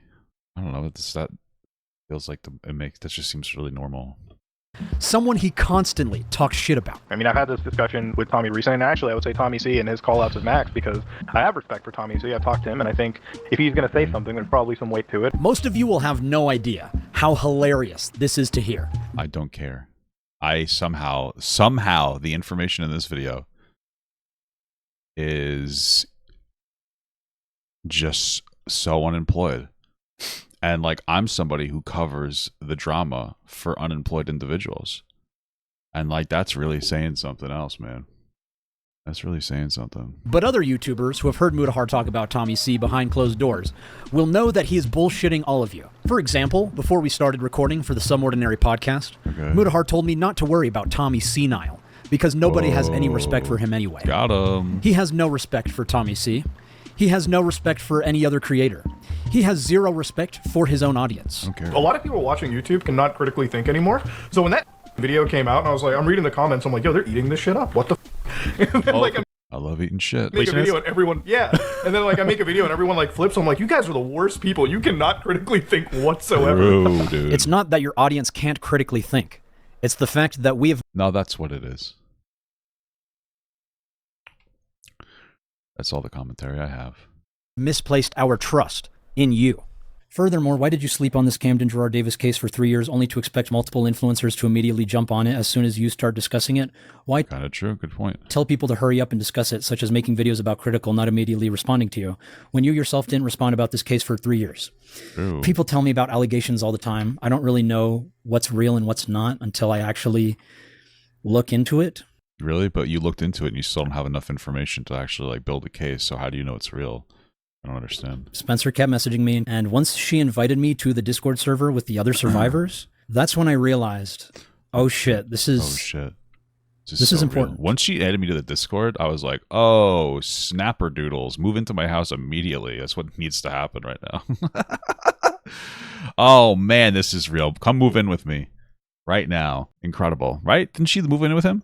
I should have exercised patience as they have done, but it was just so sad to see all of them. They kept trying and trying and trying to tell their story, and no one wanted to listen. And now I'm here and I'm telling all of my friends. Where's this frog? And none of them wanted to listen. Yeah, well, you don't have any facts, so that kind of hurts the whole thing. Your involvement would entail a brief 15-minute session. This is crazy. This is really crazy to me right now, because like, this is a raw recording of what he's saying, and he normally would put his weird voice onto it, and he just didn't do it this time. It just comes off as jarring. Allotting 3 minutes per survivor. A subsequent 3 Q&A minutes is per survivor. Optional. And no one showed up. Yeah, I was just like, fuck it. I'm gonna launch this case into everyone's face. Crazy. What if you had facts? By fake cancel. If this super credible, because at the time he had credibility, even if he didn't deserve it. If this super credible guy was like, I have a credible allegation, credible information about a fucking predator, everybody and like you actually did, people would have like listened and been like, oh, this is real. We definitely need to like, you know, validate this. It's clear that you didn't have enough information. Canceling Charlie. And I was praying, I was hoping that he would just sit down and listen to them. And I know the importance of this case and cases like this will only grow as... It doesn't really seem very important. You don't even think it's important. You don't really do anything to, you know, communicate the importance of the situation. Like, what's going on here? This return video should have been like, I have proof Camden Gerard Davis is a vampire werewolf predator. Like, oh, cool. Damn, man, that's crazy. He was right. Oh, man, let me eat my words. Let me eat my own balls, you know? Time continues. So maybe one day it will carry the urgency that it deserves. But Mutahar divided all of the survivors and made sure that they didn't talk. Whoa, dude. At least he didn't subtract them. And that's really sad. How did he divide the... Wait, what does that mean? How did he divide survivors? How did he divide survivors? What? Wait. And made sure that they didn't talk. What? Will only grow as time continues. So maybe one day it will carry the urgency that it deserves. But Mutahar divided all of the survivors. What does it mean to divide the survivors? I don't... That just sounds like a... That sounds weird.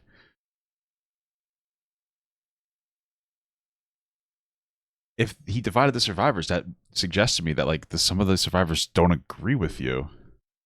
What? And made sure that they didn't talk. And that's really sad. Okay.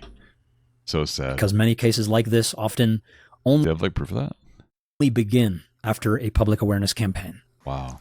I don't know who the fuck this person is. When we found out what else was going on behind closed doors, I'm talking crimes ranging from blackmail, forced labor... Oh my God, I'm scared. Sorry. ...trafficking. That's horrible. I was mortified. Me too, man. So I went to the authorities with a band of fellow shocked ex-members and we blew the proverbial whistle. But they didn't do anything. Fell on deaf ears because they didn't know what they were looking at. So we went to the press. Look, Mom and Dad, I'm on the front page of the New York Times. It's not exactly what I was imagining my life would be when I started out as an actress, but here we are. I have no idea who this person is. After that, the rest is cult history. A dramatic arrest in Mexico, a 6-week trial, 4-hour deliberation, and ultimately, a 120-year prison sentence for Nexium founder. Yes, thank you. All right, I have no idea what's going on, but sounds like they had credible evidence, and you don't. Thank you. Also, why did you lie about certain predators being in police custody, such as Zach Haddad, aka Pablo Sonny, when in reality you didn't know if he was in police custody? I was just dispensing the information that I was given. So just for quick context, Pablo Sonny is a child predator we found on IMVU. He has multiple victims that I made contact with on the platform, and cool avatar, bro. I confirmed that he was grooming minors via direct investigation. We verified his face with a specific hand gesture, and his voice can be confirmed by his friends. Cool. You can watch the full videos if you want more detail, but here's a paraphrased version of our call. You know I'm 14 though, like, you know, like... Sorry, okay. You know, do you not know, like, what you're doing? Like, you said you were 24, right? I want you to know that I know that what I did was wrong, and I'm sorry, and I just, like, I'm really just begging you, like, sincerely, just, like, you know, you realize I would go to jail? I would go to jail for, like, 10 years. But don't I, like, I already have you... Yeah. Well, by the time he gets out, she'll be legal. She'll be his age, so there you go, man. Win-win, am I right? Kidding, obviously. Your face, like... I don't know, and I don't want to give you more, like... Because I can already tell my mom right now. What are you gonna tell her, though?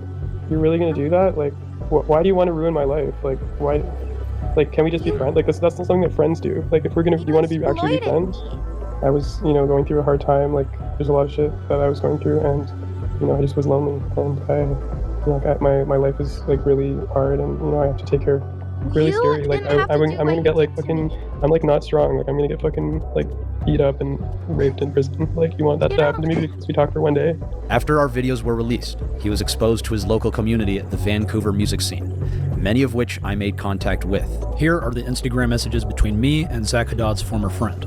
Hey, I'm making an update video on Zach. Would you like to do an interview for it?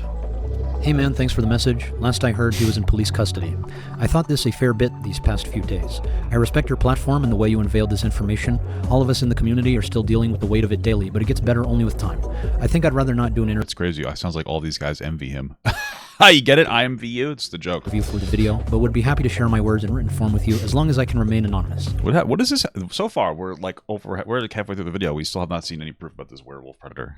Those closest to me and closest to this situation know how I feel about it, and I posted my thoughts a little while ago after processing this. I am happy to contribute my words to the video, but that's as far as I'm willing to be involved for my own comfort level. No worries, man. A written statement will work just as well. Hey, we have not heard anything on Zach Haddad for a couple of months, either from authorities or peers. We are still in contact with his victims wanting to testify against him. Do you know anything that could help us? Hey Max, thanks for reaching out. We haven't heard any updates about him at all since your video in November, and the whole community here has essentially tried to heal and move on healthily. We will continue to condemn his actions and stand with any victims while trying to build a safer scene here. But nobody knows anything new, or even where he is. Here are some Instagram messages between me and his former roommate. Hey, has the police put out a statement? I figure they asked everyone to not work with us, but I want to be sure they're actually doing something. Haven't heard anything yet. Do you or anyone has the contact information of the investigator assigned to the case? We have the hotel Zach is staying at and want to give them the information if they're going to use it. We are trying to leave this off of our hands now as we've done all we can. We're still dealing with the aftermath of his eviction and providing support for the people who are closest to him. We don't have any contact for the investigators. For now, we would like some space as we are also grieving and processing this situation. We also appreciate all the help. Hey, sorry to bother you, but we have not heard anything on Zach Haddad for a couple months, either from authorities or peers. We are still in contact with his victims wanting to testify against him. Do you know anything that could help us?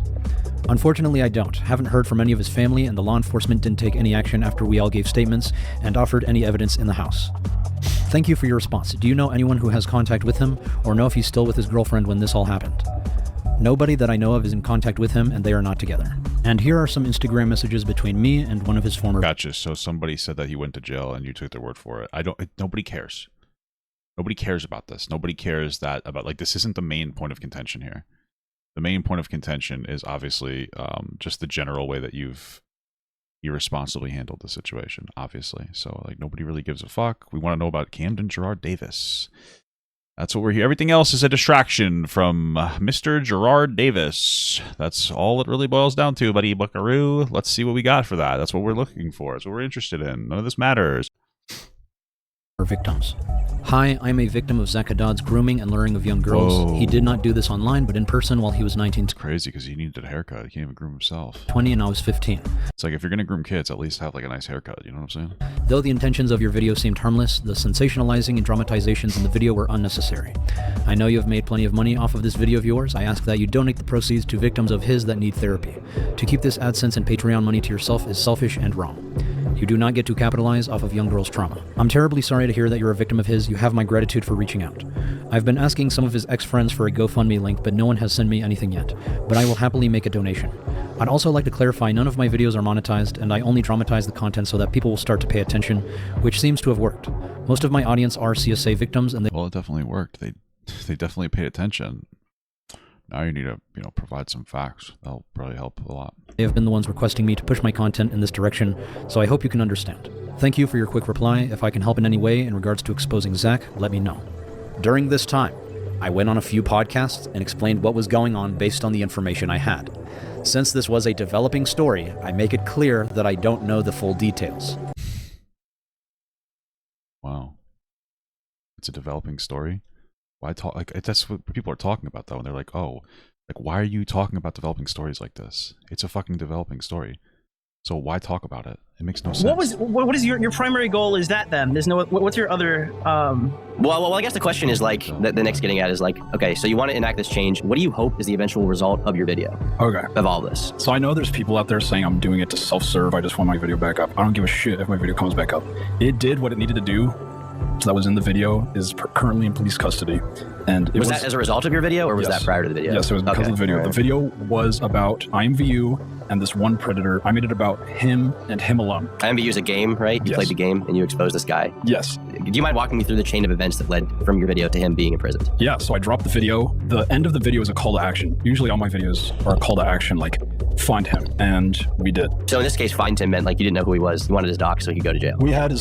All we had was his face and his voice. Right. And out of that, I said find him, and then within 24 hours, we found him. And then I started social engineering all of his friends to give. So what do you just like really, I guess he got comfortable just kind of like using his audience to find people. And he got drunk on that power or something. Me his information, and they did. And then we pegged him. He fled to Mexico. We found where he was in Mexico. Wow. I don't know if the police, he was from Canada. So I don't know if the police asked him to come back. That's all terrible people are. Mm-hmm. I don't know if the police asked him to come back or he went on his own volition or they forced him to come back. I don't know any of those details. I just know he went back to Canada and was in police custody for a certain amount of time. Cool. So you lied. No, Nicholas. Let's play the full clip. He went back to Canada and was in police custody for a certain amount of time. I don't know if they did anything yet, but I will be making an update video about him soon. So he was arrested at some point. It's fair to say that. You know that. I don't know if he was arrested or they just like interrogated him. Like, you know how police they don't have to arrest you to question you. Right. Because I don't know if his victims, he did have previous victims before my video. I don't know if they ever spoke to the police about it. I was talking to one of them, but she hasn't been responsive recently. So I'm in the dark so far, but we're going to get back on that after we finish this shit with YouTube. So you did find out who he is. You did find out who he is, but you didn't put him in jail. Is that fair to say? I don't know if we put him in jail, is what I'm saying. Okay. Mm-hmm. Huh. Pretty funny how these commentary channels keep cutting out context to these clips and then misquoting me completely to things that I never actually said. You went on and you said, this guy was arrested. It was because of me. It was because of my video. So it's starting to look more like... I mean, maybe this is true. Maybe Nicholas is a liar, or maybe in the interview you said that. You made it ambiguous, and then moving forward, you said that you actually did get him arrested. Or maybe in a previous video or a previous time, you said you did get him arrested, but then when you were getting pressed on it, you were like, no, I don't think I got him arrested. I mean, I don't really know. The problem is that like you're a general unreliable narrator, so it's hard to take anything you have to say as like serious. That's the fucking problem here. They are lying. And I was actually being completely honest and transparent. Regardless, I clarified Zach Haddad's fate in the subsequent video. You realize that exposes you, right? If you try to clarify his fate, that means that exposes you. Right? Like I'm sorry. Am I getting something wrong here? Your claim is that... What? If you had it clarified in a subsequent video, that makes me think that you actually did say you got him arrested, but then when you were getting pushed by Turkey Tom and Nicholas Diorio, you said it was actually more ambiguous than that, and then after that interview, you had to set the record straight. I don't know. This is just with the information you're showing me. You make yourself look stupid, right? Okay. guy's a fucking idiot. So the hunt continues. Oh, We theorize that So the hunt continues. Michael Hunt. We're gonna get you, Michael.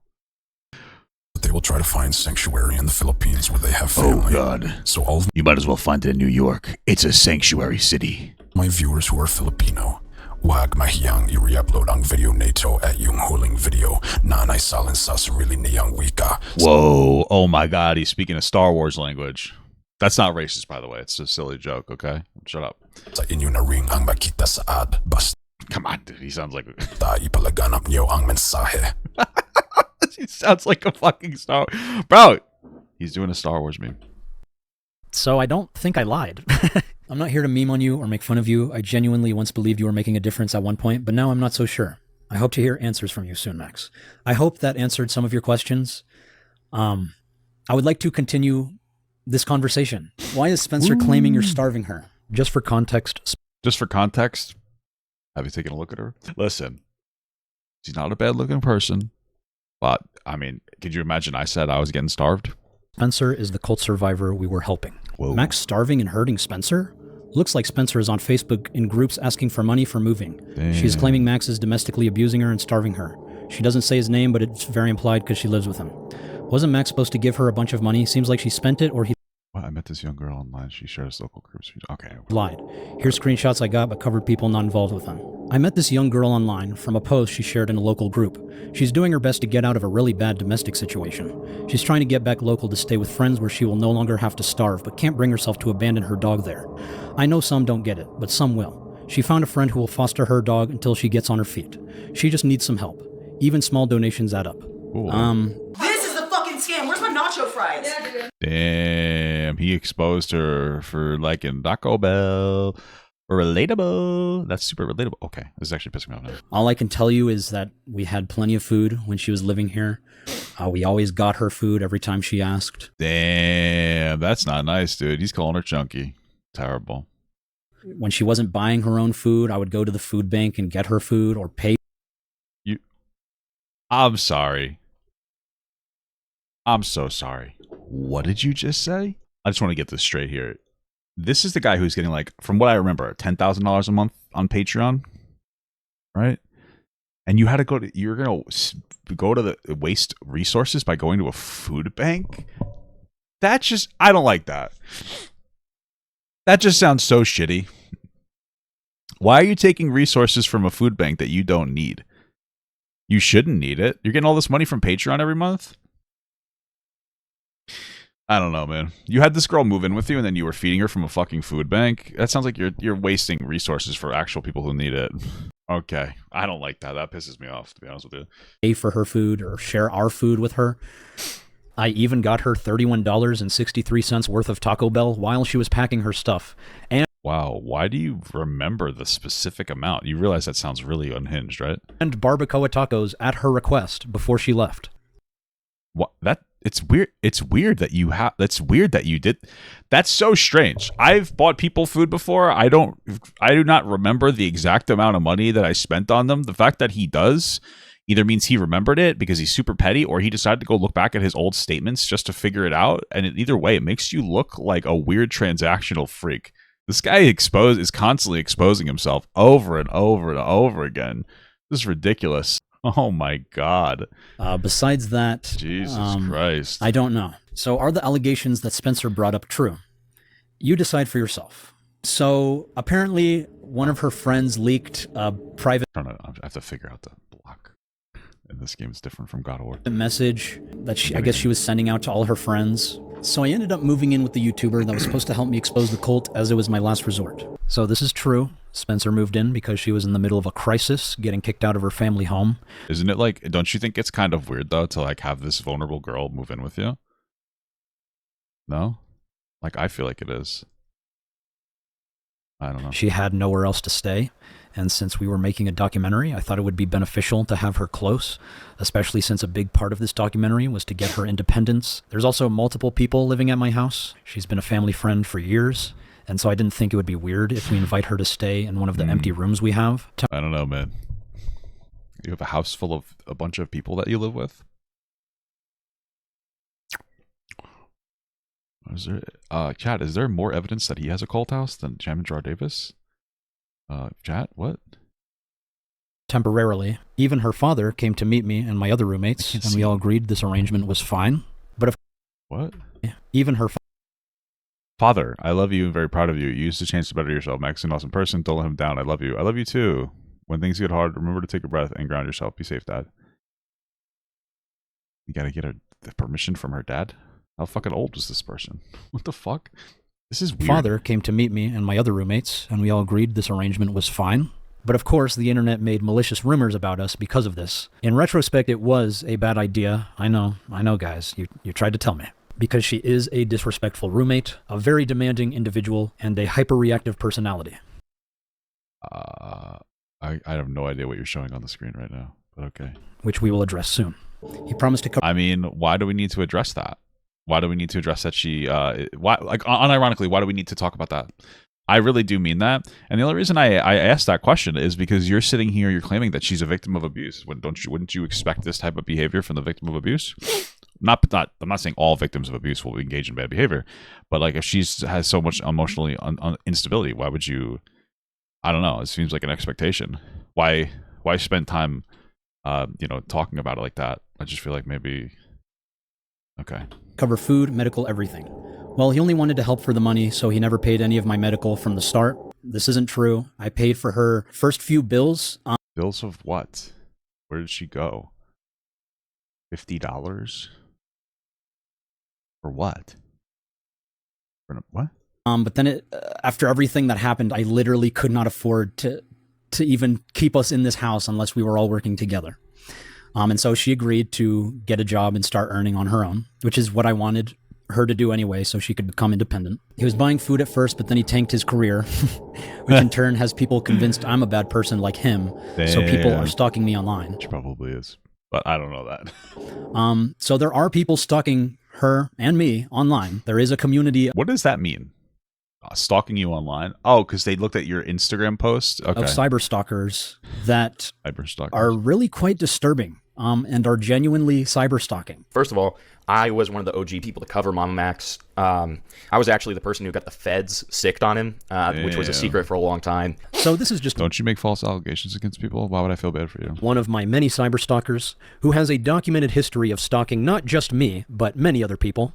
They describe themselves as legitimately insane on their YouTube About page. Wow. And has obsessively... True, I am only good at God of War. ...created a number of disturbing videos about me, including one that's so egregious that it's unlisted, where he is stalking me, finding and murdering one of my team members, and decapitating them and sacrificing their severed head on an altar, or something. Yeah, or something. These are the types of sources for the defamation campaign, and again, he is just one of many cyberstalkers that frequent the MamaMax cyberstalking subreddits. Crazy. So in the beginning, I did advise Spencer to remain anonymous until the end of the documentary, but she did not like the idea. Yeah, but then you guys made her a Facebook page. Then you guys made her a YouTube page and tried to give her a career being like, what? Why do I feel like it was like MamaMax and then like Aunt Spencer or something? Like they tried to do like a whole thing there. I warned her about the tactics people may use against us and suggested leaving the online interactions to me, but she continued to be hyper-reactive. And even after I told her that my subreddits are not actually mine, but are targeted by cyberstalkers, she still chose to interact with them. Every time I gave her advice, she ignored it. So she can blame me for people cyberstalking her, but you can't protect someone that isn't going to listen. So people are stalking me online, and wants me... It was Auntie Spencer? Yeah, that's what I remember. He was trying to create like a MamaMax cinematic universe.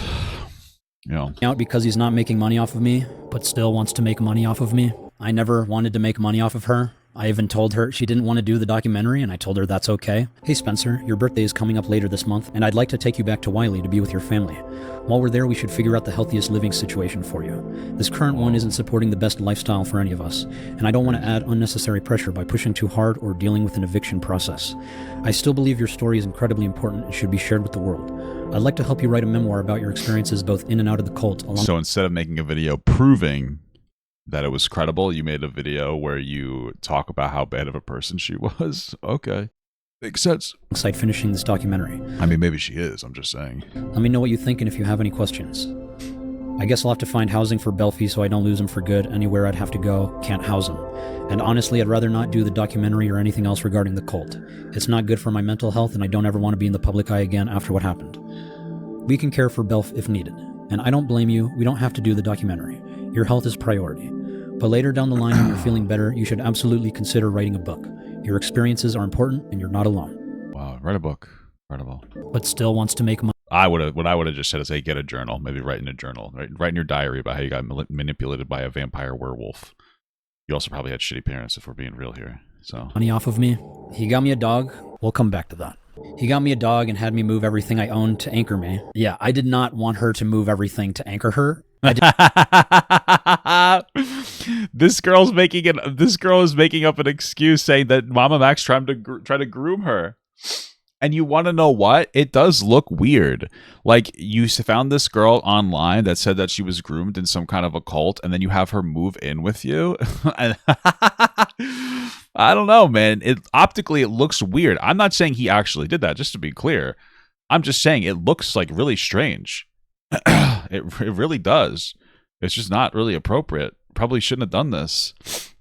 I guess I shoulda, coulda, woulda at this point, huh? But okay. Did not. It just makes him look like an idiot. Oh my god. No, she was bringing her entire life with her, and she spent a lot of money. I simply. You didn't know that the girl that you were moving in was going to bring her life with her? Okay. Totally believable. Wanted to document her experience throughout this entire process. I figured out a foster for my dog until I can figure permanent housing out. So I offered to keep him because I love that guy. And she said it was Is that why you have a 15-minute segment on him in this video? Last resort. Hey Spencer, I'm sorry things didn't go as planned. The internet is a strange place these days, and I thought reaching out to the right people would make these days? What do you mean these fucking days? Always been a strange place. What the fuck are you talking about? These fucking days that he says. Everything okay. What happened to us was really traumatizing, not gonna lie, and I know therapy will help both of us. Well, traumatizing? What happened to you that made you traumatized? I encourage you to take all the healthiest steps. I want to see you happy again. Wow. I think going home is the best choice for you. All your roots are in DFW, and hopefully the green will cheer you up. Rest assured, Belf will always be yours, but we'll take good... And when did you send this? When did you supposedly send this? I'm just curious. I'm just a little curious, buddy. When did you send this? Was it now so that you can make this in the video? Or what is it? Is this kind of what it feels like? Good care of him if you need us to. I know things were tense at times living together, but I think time and space will help. You'll always have a friend in me, and if you ever want to talk, please reach out. I still believe you have an important story that needs to be heard, now more than ever. Get the recovery you deserve, but please don't ever give up. Thank you for being concerned about my mental well-being. I hope you are doing well, and if not, also seek the help that I am. I'm currently seeking a home for Belfie, as him staying here would be last resort, and I would hate to burden you further with taking care of him.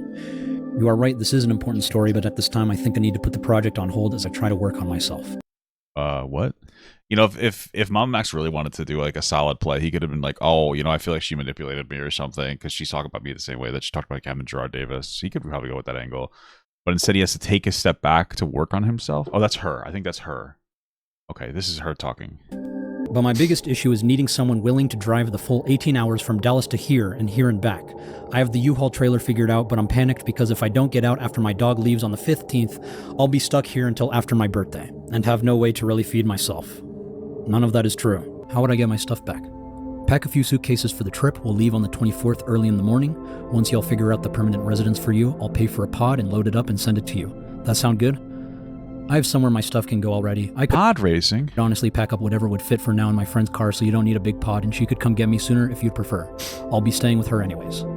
I've been having to live off donating plasma because I was limited to remote work, and I don't qualify for anything remote due to my experience.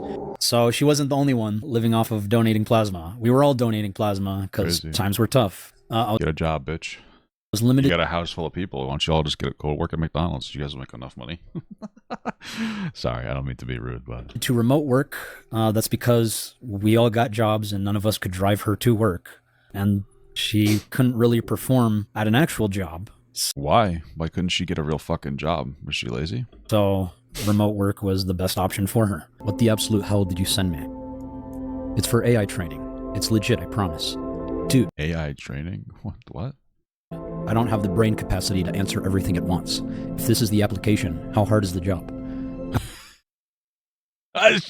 Wait, she can't even answer a fucking application. What is happening right now? Applications can be long, but the $20 an hour makes it worth the effort. I know you're capable of writing out complex ideas. I believe in you. I probably could if my mind didn't feel like a 50-car collision, but I don't have the mental energy for all that writing. If I did, I wouldn't have so many unfinished stories from the past 5 years sitting in my docs. Spencer is a fucking lazy victim moocher, dude. Oh my god. I wouldn't doubt it. I called more vape shops and sent my resume. I called more vape shops, guys. I called more vape shops. It's just not the job I want, okay? Super proud of you for job searching. Just a heads up, we are about to be super busy with work, so carpooling will be less frequent. And well, you know what? At least he actually went and got a job. You gotta respect him for that, huh? I guess. Yeah. High-paying remote job would be best for you guys. More money means more chances to take care of your health, and better health will lead to an awesome life. Wow, who would have thought that? This AI training job is a perfect opportunity. I know writing can be draining right now, but using your creative brain is like building a muscle. It gets easier and even feels empowering with enough time and effort. You might even get back to finish those stories, as you absolutely should. That's just my recommendation. I won't force it on you if you don't want it, but also don't give up so easily. I would have said, get the fuck out of the house unless you're gonna get a job, bitch. That's what I would have said. I don't give a fuck. I believe in you, but believing in yourself is what truly matters. Wow, this is so emotionally loaded. This is like way too much, just to be clear. Like, don't talk to people like this. It's so fucking weird to put this much energy into everything. And people who respond well to this type of energy being put into everything are also fucking weirdos.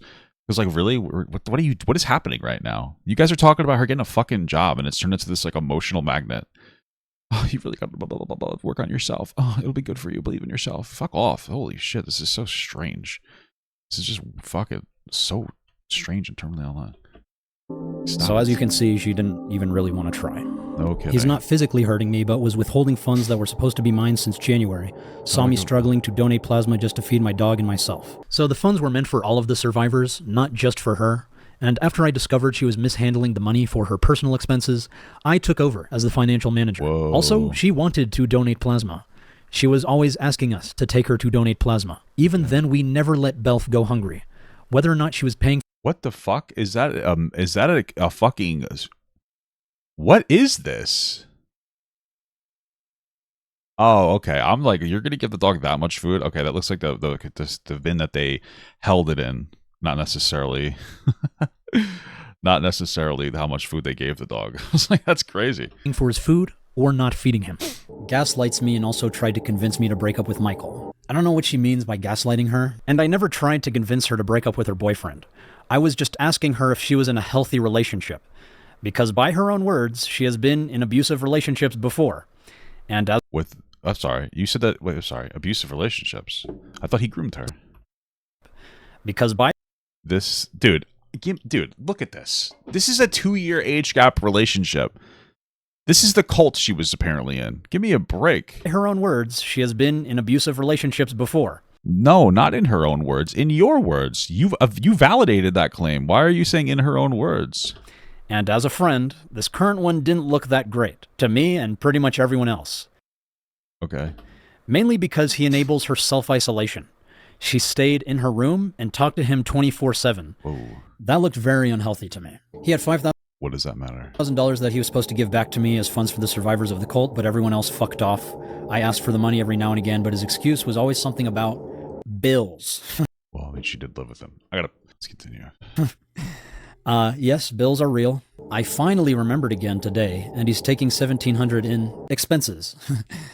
And I told her I could itemize those expenses, but she said it was fine. Also, whatever happened to the $5,000 in survivor funds I sent back to you in January for the GoFundMe, it could really help me access better mental health treatment when I leave, as well as get me situated when I arrive, and possibly even a storage unit. Dude, I washed my hands at this time. Shut up. For my valuables, so I don't have to worry about moving everything I own in the future if I don't need it. It would really make things 10 times easier. You still have $3,300 after expenses. All I ask is to give me time to send it. Is 5 payments of $660 per month okay? Yeah, we get it. So basically, this guy's fucking career fell off, so the money that he raised for survivors, he actually had to save to pay for Spencer living in his house. What expenses? Housing and utilities, Belf's property damage, the hitch, etc. Would you like me to provide an itemized breakdown? No, that's fine. Just wanted to double check. Could you possibly send that first payment before Belfie leaves so I can get him a bag of food for his trip? But I decided it was better to give the rest of the money to the other survivors because Spencer used the money for personal expenses. Hey, I'm in the ER right. Well, what do you think they're going to use it for? I guess the argument would be they should use it for mental health stuff, I guess. Right now and may be admitted. I really need that second payment by tomorrow, please. Hey, Spencer, what are you in the ER for? I wonder if he gave it to the other people just to spite her because she's such an entitled fucking asshole. At least that's what it seems like she is based on this video. Really wouldn't doubt it. Respiratory came in last Monday too, but I've not improved. I wake up literally unable to breathe at all, and I'm now admitted, just waiting to be transferred, but I have 2 ER visits to pay off now. They're giving me magnesium right now. I'm really sorry to hear that, but I've already distributed the remaining funds to other survivors since it was meant for everyone. However, I can definitely send you some resources for financial assistance with medical bills if you'd like. No, you said you would be paying me $3,300. You don't get to go back on that after a little bit of time has passed. You do not get to make decisions about where the funds go without talking with me about it. You knew I needed therapy and agreed to payments. You need to honor that. I understand you're expecting payment, but after reviewing the contract, it's clear that the financial responsibilities weren't met, and the majority of the funds were used for your personal expenses. Unfortunately, since the documentary wasn't completed, you're not entitled to any remaining funds. If you're not interested in the medical resources I offered, I'm afraid there's nothing more I can do at this point. I hope things improve for you. So I just want to bring up the fact that she gets free therapy through an organization known as LifePath. So then why the fuck did she need money in the first place? Plus, her respiratory problems are caused by her own chronic smoking. Here's one out of many conversations we had regarding her smoking. Consulting for medical coding, but it's expensive. That's a job? It can be, but I'd have to go to school for it. Proud of you for searching already. I'd be down to put you through school, you'd just have to commit and we would need financial aid, but that sounds awesome. I agree. Do you know someone that can help forge me a high school diploma? Forge you a high school diploma? What? I also need to figure out... What? So she's unemployable because she doesn't have a high school diploma. Okay. Get a GED. I have a GED, just to be clear. Like, I had to get my GED. I actually, what's funny is I dropped out of high school, and then I immediately went to college on a program that would get me my GED as I got through the program. I think I just had to take a couple extra classes, and so I ended up, like, not actually having, like, a delay. Like, I was a smart kid, but, like, I had, I ended up fucking off too much and being stupid, but, just do a GED, dude. What the fuck? For sure, what I can't get a job. You don't have a GED. Like, people have shit happens. Get a GED now. Want to do? Just get your GED. Committing crimes is only going to harm you in the long term. If you need help getting started, that's what Look, he did a weird emoji face. I'm here for. Education will absolutely help in every area of your life. True. That just costs more time and money, though. It's a very powerful investment that will help throughout your life. I kind of watching this makes me feel like I wonder if this guy's just like a really well-meaning idiot. Like, I really do I wonder if that's a part of it. Yeah, I think that's the problem. I think that might be the problem. There is also aspects of this that, like, he seems to be manipulative, but he also might be a well-meaning idiot. Like, and maybe I'm wrong. I think he believed these people. And I think he got really bold thinking that survivors of trauma would reach out to him. And it kind of inflated his ego, and it made him extraordinarily fucking stupid. I wouldn't doubt that. With that said, chronic marijuana use will hinder your learning significantly. True. So if you want to pursue that, then you'll have to find alternative forms of medication. Then education is out. I have no other form of pain relief that doesn't risk addiction. Okay. Yeah, I mean, weed can be addictive. Maybe not, like, I think it's not physically addictive or something. I don't really know the specifics, but it's not necessarily good for you. And I'd rather... By the way, what is her pain from? Because I'm getting like fibromyalgia vibes. I'm getting like, I have fibromyalgia vibes. I don't know why. Rather not be in pain than be book smart. Understood, but it's an option that I cannot recommend enough for positive long-term impact. Also, you don't have to completely quit to pursue education. I'm just personally recommending moderation if you do want to pursue education. But please don't give up on your education. You can do great things for the world, and that will only help accelerate you towards... I don't think that she can do great things for the world, but... It's an incredible future. Okay, I'm done now. Sorry for the spam. If you make a post, please just don't name me, as people on Reddit are stalking me because of this YouTuber, and I don't want to add any fuel to their fire, but hey, even calling around means the world. I'm taking what I can get at this point.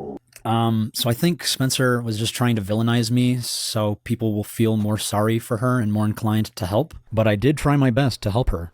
Here's just one example where I'm trying to figure out what she needs. Do you want to go to the movies with us tonight? Can I let you know by 2 or so, having a bad pain flare-up? That's fine. She has fibromyalgia. That's what it is. That's what I think it is.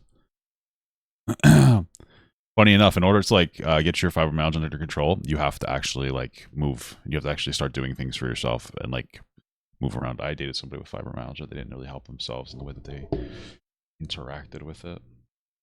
Okay, cool beans, man. Cool stuff. Fine. Do you need anything for the pain? I took ibuprofen, but it doesn't help. It's your hip? Hip and lower back, locked and swollen. Do you want me to bring you an ice pack? It can reduce inflammation and alleviate pain. Ice makes mine worse, unfortunately. Also, I think maybe I should wait until next movie night. Ice makes mine... What, a heat pack then? Aside from the hip pain, I just don't feel up to it since I've been cramping from the monostat. I'm sorry. Don't be... Jesus Christ, she's a problem with everything, dude. Sorry, you will be missed. Do you need to go to the hospital? The cramping is sadly normal with monostat. It's also caused bleeding, but I should be fine. Okay, stay strong. What the hell's monostat? I feel like I've heard of that before. What is this for? A yeast infection. Okay, so she has... Damn. She's got a fucking bread pussy, too. That's terrible. Oh, okay. I'm sorry. You get yeast infections more than just your vagina, but sorry. I'm sorry for that. So, I did not want to believe it, but it has become clear to me now that Spencer is dishonest. While making these allegations... Whoa! Are you sure? Do you think that maybe, like, the allegations are dishonest, too? Do you think that's possible? She acted nice towards me, and I genuinely thought we were friends this whole time. You'll see here, when I found out about the allegations, I thought she was being impersonated. No, someone shared my post about needing help to send Belfie to North Carolina for his foster and training, and she was under the assumption it was something like that, so called it a domestic situation. I corrected her, but I guess Reddit saw before that and ran with it as she got a message from a backdated FB profile with AI-generated profile pictures saying this shit. I see. Would you be okay to put out a statement on your YouTube? Just letting everyone know you're okay. You don't have to be specific unless you want to. I'd rather not, as it'll only fuel them more. They don't care, they just want to speculate. Someone on my friends list is doing this as the messages mentioned my cooking from when I moved in, and I just want to disappear from the internet altogether now. I spent too much energy panicking about it last night, and I can't afford to put any more into it. She did not tell me about it, by the way. I say something, they'll probe harder, and I don't want my family more at risk than they already are. I'm sorry. I felt she was lying to me, so I sent her a picture of the message from the person who made the Facebook post asking for the donations. And I've talked to her a lot. She told me she was in a domestic violence situation, she's been starving off and on for a long time and needs to get home. So, I don't know. I think she's struggling and trying to get out of a situation. I never told anyone there was domestic violence. I never once said that. I was struggling because my mental health was faltering and I couldn't afford food for a long time. Again, this is misconstrued. I already explained what I told her, she chose to use those words, and again, I tried correcting her when I found out. This music's making me like zone out. As I didn't know that's it's so calming. What she assumed. Okay, well in these situations, it's best to put out a brief written statement to correct the narrative. If you don't want to, then you don't have to. But keeping me from speaking up for myself is only going to cause more problems. Staying silent is what destroyed us, and this will blow up regardless. And it did. I've already been discharged from my volunteer work because of this shit, and I'd rather not lose more. How do you want to proceed? This next message she sends is one of the most disrespectful and ignorant things I've ever read, so I'm going to stop every now and then to reply to what she's saying. You can't put out a fire with a fire. So I never ask her to put out a fire with a fire. I just ask her to make a statement that she is okay and none of the rumors are true. But I didn't realize until later that she wanted people to believe I am a bad person who is starving her and domestically abusing her. Well, we could all see that she's not being starved, right? Clear as day. And I doubt that you're domestically abusing her, but you're also a loser, and you kind of deserve the energy that you're getting. Sorry. And at this point, maybe... you don't deserve false accusations, but you seem to deserve the energy you're getting, you know? Maybe it's better not to work with kids if you know people are going to do shit like that. I know it sucks, but you should cut your losses because nothing will stop them from doing the same in the future. So what she is telling me is to just give up on my career path in advocacy due to the problems that have happened because I chose to believe in her story and help her. Judging from what you chose to believe. That's why you gotta let the facts guide your decisions, buddy buckaroo. Michael saw on the Reddit the volunteer thing happened before they said anything about me. Actually, no. People are not going to change their mind. They'll take it as you doubling down again, and it will make things worse. You've been through this before. You should know that better than anyone that this will hurt us both. So this is not true. I know better than anyone that you guys, the audience, just want to know the truth. But it is... Yeah, so instead of, you know, maybe talking about the truth, you decided to make this fucking video. That doesn't even address the situation that you apparently believe in. But okay. very difficult to get the truth out there when there are hundreds of other YouTubers giving you different stories, claiming that they are the truth. I mean, dude, like, you can sit here and you can play victim all you want, but if you drop this video and it actually showed proof that Camden Gerard Davis was a dangerous cultist or predator, people would flip instantaneously. That's all I would have needed to see. If that's what this video was, I would have said, oh shit, like, it doesn't mean that MamaMax was originally right, because he didn't come forward with all this information to start with, but he redeemed himself. Like, that's really great. But instead, you decided to make a video that should have been titled, "My Friends Were Mean to Me." It's cool. Great. Especially when some of them have much larger audiences than your own. But what some of them, you had a massive audience, so. Spencer doesn't understand is that you have to keep going. If you stop uploading, the truth will just become whatever is out there. If you ignore them, they will... You just didn't say anything for a year. What? Go away, but you have to give that time. You're always so impatient to put something out the moment someone says something. That's true. This is his second time trying to tell his side. He did try to do that a while back. I just wanted to upload a podcast and a documentary. That is all I wanted. And after waiting almost a year, I felt it was time to start uploading again. Okay. Apparently that makes me so impatient to get something out there, I guess. Let them have baseless claims. You can find better sources of income. Just don't do anything publicized, and they can't try to do things like get you put out of a job. So this is not anywhere close to true. In fact, it's quite the opposite. Just because you stop doing anything publicly does not mean people will stop stalking you. Well, that is a public piece of information. Just to be clear, it's like an Instagram story, but I do understand what you're saying. I mean, my understanding is like he was volunteering to try to like be some kind of a Big Brother type energy. And I do feel bad that people got him to like lose that opportunity. So that is shitty. But at the end of the day, like, you know, you seem to be falsely accusing people of being bad people. So, in fact, it makes it worse because the stalkers are empowered by your silence. The only way to stop stalkers is to shine a light on them by reporting them to the police, telling your local community, and informing your social media that you are being stalked, which is also what you have been doing. I don't understand why you'd want to try to be public again after everything that's happened. If it's as traumatizing for you as you said, you wouldn't keep adding fuel like this because, like it or not, that's what you'll be doing. I can't believe she would say something like this, being that people were harassing her, saying... Well, this video just comes off to me like he's trying to reframe the narrative that, like, she's the bad person. And it's like, you know, two things can be true at the same time, but... She was actually as traumatized by the events of her own life as much as she claims. She wouldn't keep talking about it online. She is using the exact same victim-blaming logic that was used against her to try and keep me from using my platform and my voice. Cool. If you say something about the woman, you'd be putting her at risk of harassment too, and that's the last thing she needs. They found her easily. So at no point do I say we need to mention that woman that made the post. The one who is responsible for all of this is you, Spencer. I don't care what the internet has to say, and after what they did to you, you shouldn't either. This is trivial in the grand scheme of things, and I want zero part, zero mention.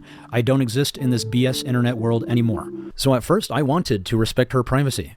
I don't even feel good about exposing her like this, and that yes, you do. Is why I've chosen to be silent for... Because this video isn't just about exposing her. This video is about, like, reframing the narrative. What are you talking about? So long, even after she continually makes claims that blow up. All they want to do is hurt people. I know you know it's true. There are some people who want to hurt people, and there are a lot of them on that subreddit that I tried warning her about, but most people just want to understand what is going on. And when you do things like make inflammatory allegations, they are going to want to know what is true and what is not about what you said. I guess. And if you don't get the message out there, someone else will. Please understand that this isn't just about you, and you need to do what's best for everyone in this situation. And what's best is to not egg it on. On the contrary, Spencer, you need to understand that this isn't just about you. Now that I have seen firsthand the claims she is willing to make just to victimize herself in a situation where me and my roommates were all working together just to take care of her, this raises a very important question. Was she lying about Camden and the cult? Well, you said in this video so far that you still believe it, so... When I first interviewed Spencer, I thought she was one of the bravest and strongest people I have ever met. I was inspired by her story, and wanted to do everything in my power to ensure this case gets the attention it deserves. I failed in doing that, and I am so sorry to all of the survivors. Whether Spencer lied about her experiences, I have no idea. All I know is that Spencer was one of the first to speak up about it.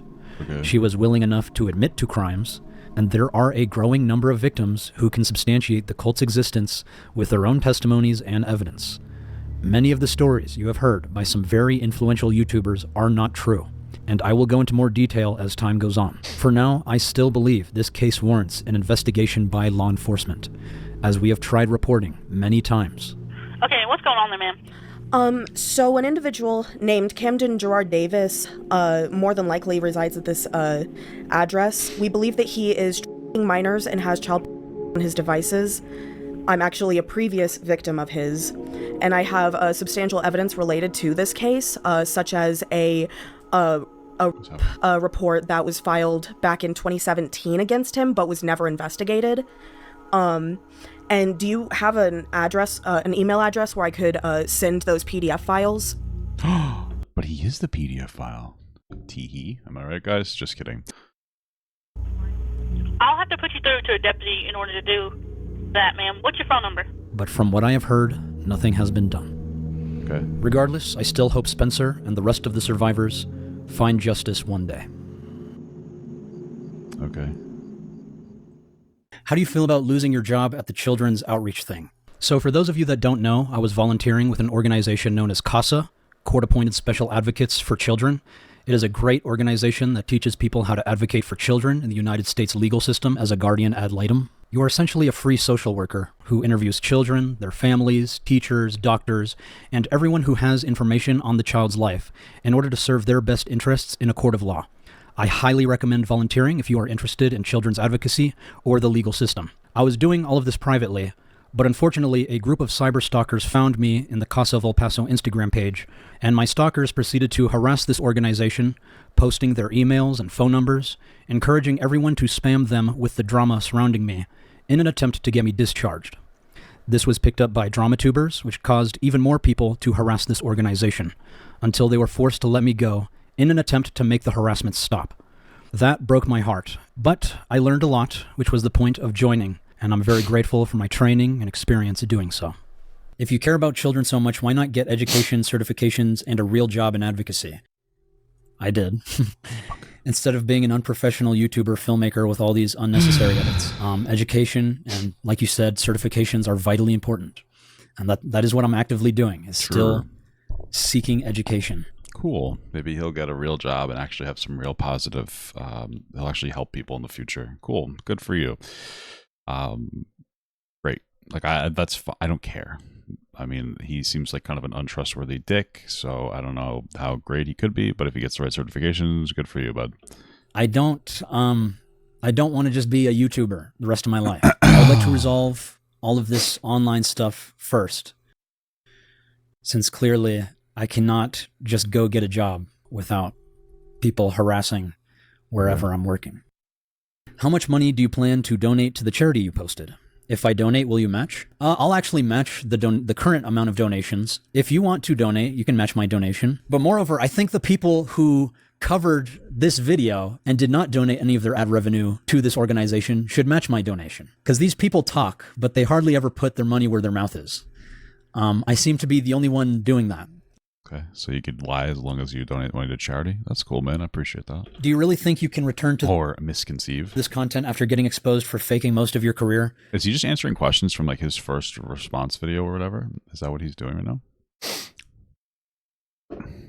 Speaking Up fundraiser. Oh yeah, I guess from 8 months ago. Okay, great. I would barely trust you to do scented candle reviews. That's really funny. Maybe I should do that. Scented candle reviews. Could it just be that I'm being honest and people are still saying it's a lie? Nah, I don't think that's the case. Nah. Is that possible? MamaMax, are you still going to end Charlie? Why did any... Is that oh, that's in response to him doxing the vampire guy? Well, he leaked that guy's number? That's fucking psychotic. Oh, that's something I might have known. He was like harassing the family, wasn't he? Anyone think I was being... Like he was harassing the guy's mom. Serious in that video. just behaving. That's just how you like behave. Like that's you pretending to be like artistic and like acting in this goofy way. And you're just like, no, it's a character, and I never meant it the whole time. But like that, okay, you got it, buddy. I don't even care anymore. Like a genuine piece of shit. I liked Charlie. I like MamaMax. And I felt he could do a lot of justice for this case. Understandably, Charlie was not happy about this, and during a live stream, he vented to his audience. We talked like a month ago about like what he was working on in his investigation. And then apparently when I had COVID, he messaged me a couple times and I never saw it. And now he's taken that as me ghosting him and ignoring his very important mission. And it really rubs me the wrong way. Instead of just he's jumping to the most extreme possible explanation for me not seeing it, which is really fucking cringe. That did make me upset. There. Yeah, that really rubbed me the wrong way. I had COVID, and I barely used Discord in the first place. It was a miracle I ever even saw his message to begin with. And then I spent 12 days... How you gonna groom Discord kittens, dude? What the fuck? Not doing anything online, in bed. And during that time, apparently, it changed his whole framing of the video in order to make it like a Trojan horse of cancel critical, because he didn't respond to my messages and ghosted me. So yeah, that did rub me the wrong way. Good intentions, but I did not like that. I can see now that he felt blindsided and hurt, which is fair. However, I think it's important to lay out the facts. I reached out to Charlie on October 23rd, giving him a brief rundown of my current project. He responds 25 minutes later, claiming he hasn't done reaction streams or react content in about a year. I respond 5 minutes later that he doesn't need to react to my video, but I would like to invite him to our group chat with other influencers so we can establish a direct line of communication between everyone involved about my project in case anyone has any questions or concerns once everything goes down. He doesn't reply, so I follow up with him the next day, apologizing for my sense of urgency, but I truly felt this project warrants his attention given what the survivors have told me. He replies an hour later apologizing and agreeing to take a look. I send him the NDA that he promptly signs. In the group chat, one of the survivors explains the cult with some evidence. We share her videos. Evidence of what? That a person exists? And that she is open to answering questions. Evidence? Isn't it like a 4-hour-long podcast? You Can't Hurt Me podcast, #1 with Spencer. You sent him a fucking episode of this. What? This is when Charlie stops replying completely. You sent him like a 4-hour-long podcast. Of course he's going to stop fucking replying. Is that not the 4-hour-long podcast? And claims that he was sick. But Charlie was active and engaging online during this same period. Whoa. I don't mind if he was too busy or had no interest in... Yes, you do. You would have fucking called him out for that too. Don't fucking pretend to. Don't pretend you wouldn't have. ...my project. But just be honest about that. Hey, you'll never guess who just got COVID again. Not this guy. No, yeah, I'm just pulling your leg. It is me. Look hard into my piercing blue eyes, and you'll notice that my soul is finally back in my body. He makes like 15-minute videos. He probably was just putting out content to make money. Who cares? I'm feeling much better, so I thought I'd celebrate by watching some more horrible pickup artistry attempts on TikTok. So according to his own uploads, Charlie had COVID from October 30th to November 2nd. No, that's not really true. It means he's feeling better by November 2nd, but I don't care either way. Maybe he just didn't want to talk to you because you're a fucking weirdo. 4 days out of 12 that he claimed he was not doing anything online. I don't care. And then I spent 12 days not... Read the room, buddy boy. ...doing anything online, in bed. I barely used Discord in the first place. It was a miracle I ever even saw. Was Critical exposed? Was Critical exposed for not wanting to talk to a fucking weirdo? What the hell, dude? This guy's such a bad guy. Jesus Christ. That's fucking crazy. His message to begin with. I followed up with him over the course of that month, which many people claim is me spurging out and spamming him. But from my understanding, following up with a colleague every few days is perfectly normal in most professional settings. Wow, that's crazy, man. That's crazy. Especially after they've agreed to take a look on what you've been working on. And I just wanted to keep him in the loop. But hindsight is 20/20. I agree that this is a bit much. I will admit that I drafted these messages with ChatGPT, thinking it came off as professional, when in reality it's way too robotic. The original AI slop tuber. Incredible. Long-winded and heavy-handed. Now I'd like to clarify that I was never spiteful or angry with Charlie. Wow, I don't care. And I try to make that as apparent as possible in the video and the description. I feel like the whole video was kind of like a spiteful, angry video. What are you talking about? This video with the survivors from the ground up. That's true too. Just because he recorded it doesn't mean, yeah, I get that. Because we truly had faith that Charlie... Well, I mean, in that instance, you're saying that just because he recorded it on a certain date doesn't mean he uploaded it on that date. Well, the guy, obviously, if he was feeling better at that point, he probably recorded and uploaded it that day. Really would help us. After I upload the artificial drama, he finally responds and explains why he was inactive. I respond to him the next day, apologizing and asking if we can just get in a 30-minute call so I can explain myself and find a resolution that is beneficial for all parties involved. We set up the call with him, me, and the survivor. We had a respectful conversation. He was very understanding and kind, and we conclude the call by just requesting if he can listen to the survivors for 15 minutes to see if this story is worth his time. And he agreed, only requesting that Mutahar, out of all people, was to be present. I told him that I already invited Mutahar, but he is welcome to invite anyone else. We said goodbye, and we felt good about our conversation. After that call, I invited him to the server. He never joined, and then nothing. Oh, maybe it's because he didn't think it was particularly, he didn't think it was very credible. No follow-up, no response. We have waited for over a year now. Wow. Maybe you should stop waiting. It doesn't seem like it's going to come. And he still hasn't said anything about it since then. This was never supposed to be about me or Charlie. It was supposed to be about the survivors who deserved to have their stories heard. And unfortunately, the situation ended up silencing them even further. Who cares? I don't blame Charlie for this. I don't even know if they're victims. You have no evidence. But I do think he could have helped, and he chose Helped not. with what? What the fuck do you want him to help with? Oh my god. You made a 2.5 hour long video where you sit here and cry like a baby because your friends were mean to me and Voice Critical was mean to me. Oh my goodness. And you could have spent that time actually convincing us that Camden Gerard Davis was a legitimate threat. But you have no evidence. You have no proof. You're still going on about this, despite the fact that in this video, you even say that Spencer, the original alleger, is a lying person. And you bring up this concept that you think that she might be deceptive. And she's accusing you of the same things that she was accusing him of. And you're still sitting here like, what is this video? This is the caliber of person you are. This is the caliber of content that you want to produce. Like, what's the point of this? This doesn't do anything. This is just an absolute pile of dog shit. It's just fucking stupid. What was the point of this whole thing? It's so annoying. Oh my god. Not to. When did you stop stalking and harassing? So just a quick recap. I have multiple ex-partners that have accused me of some pretty horrible things. Yeah, well, according to your logic, we don't actually need fucking proof of things, so hey, we would have thought. I made a video addressing this.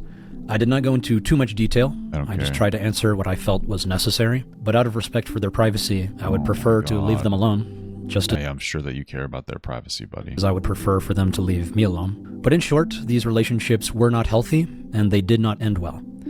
I did my best to be kind and take care of them when they were struggling, but it didn't work out in the end for many reasons. But when these relationships ended, I guess since I have a platform and to deplatform me, some of them have continued doing this for multiple years, and over the— I don't care. Like, dude, this is the energy you put out there. You put out unsubstantiated claims onto people. What about that Magnetar guy, right? Like, you falsely accuse him of being some kind of fucking weird predator. Like, I don't care. And you got people coming in here telling us that you were the one who fucking originated all the claims that are being made. Like, what? The years, their stories have changed. They delete old allegations and create new ones.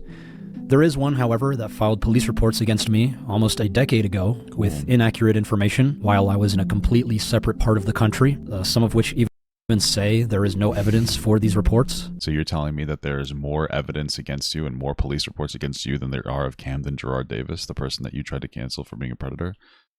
That's interesting, man. That's interesting. But I think it's important to note that I'm not getting in group chats with their ex-partners and sharing pictures and videos of them, including their uncensored driver's license. I'm not repeatedly going on live streams to make accusations about them. I'm not going on social media obsessively gossiping about them and fantasizing about murdering them. I'm not going on Kiwi farms and doxing them and their families shortly before doxing them to the rest of YouTube.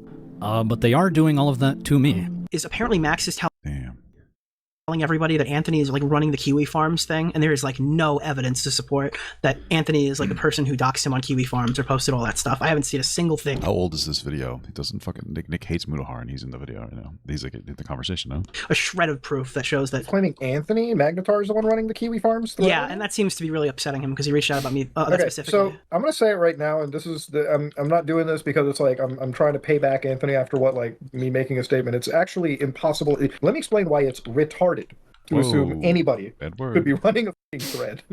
You don't have any proof. I mean, theoretically, it could just be a coincidence that Kiwi Farms got my full docs, which was previously unknown, while they were working on their video. I wouldn't really care that somebody that you lied about did this to you. It's not right, but you also did. Yeah, you doxed you doxed Camden Gerard Davis, no? Which just so happens to have a picture of me from our high school yearbook, and some of the exact same videos that appear in their video that I didn't even know existed until they were posting them. And then when I respond just to defend myself, they claim I am the one doxing and harassing them, even though their full names were already public, and mine was not, which has put my entire family at risk. But apparently... Why? I mean, like, that sucks that you get doxed, but... I guess if it's his driver's license, it has his address on it. They are the innocent victims, and I am the crazy stalker, even though I would prefer to have nothing to do with them. Even the one on screen right now I have never dated.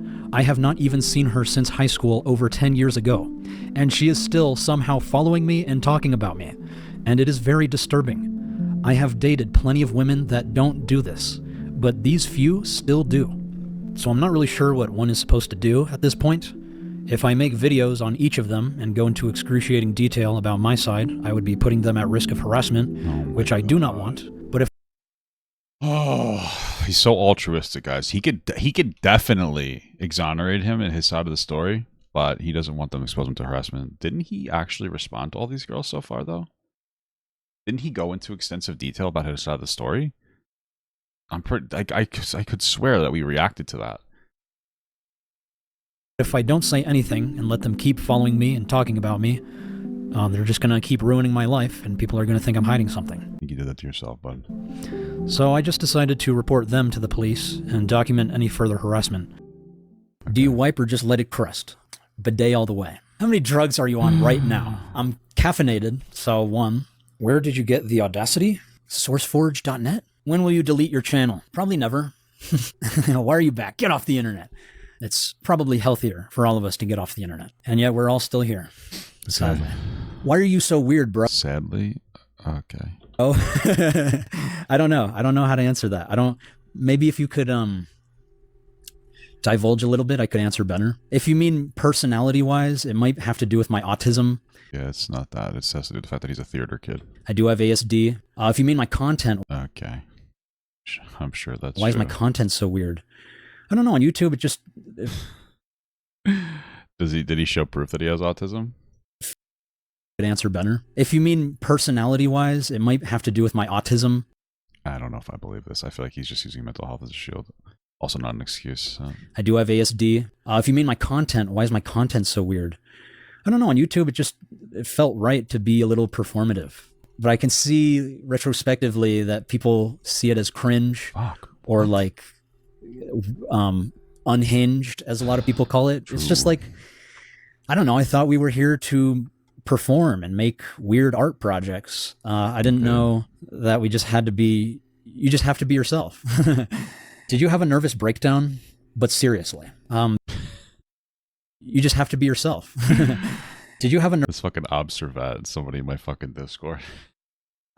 It's one of my audience members. Observat, you are terminally online. You have been diagnosed as terminally online. Nervous breakdown, but seriously. Did I? I don't think so. I know people are calling my my Mommy Z skit mental breakdown to make me look insane. Okay. But that's the character. I'm playing a commentary channel that thinks he's better than everybody else. Like you could literally, like I start. You still are. The entire skit with like an unhinged. I thought that would get the message across. I guess not, though. No, you didn't. Well, he actually obviously did because he did it, but...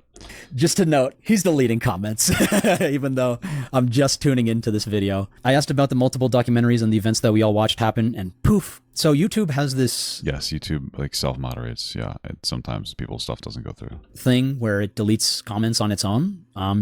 That could be what's happening here. He's deleting replies.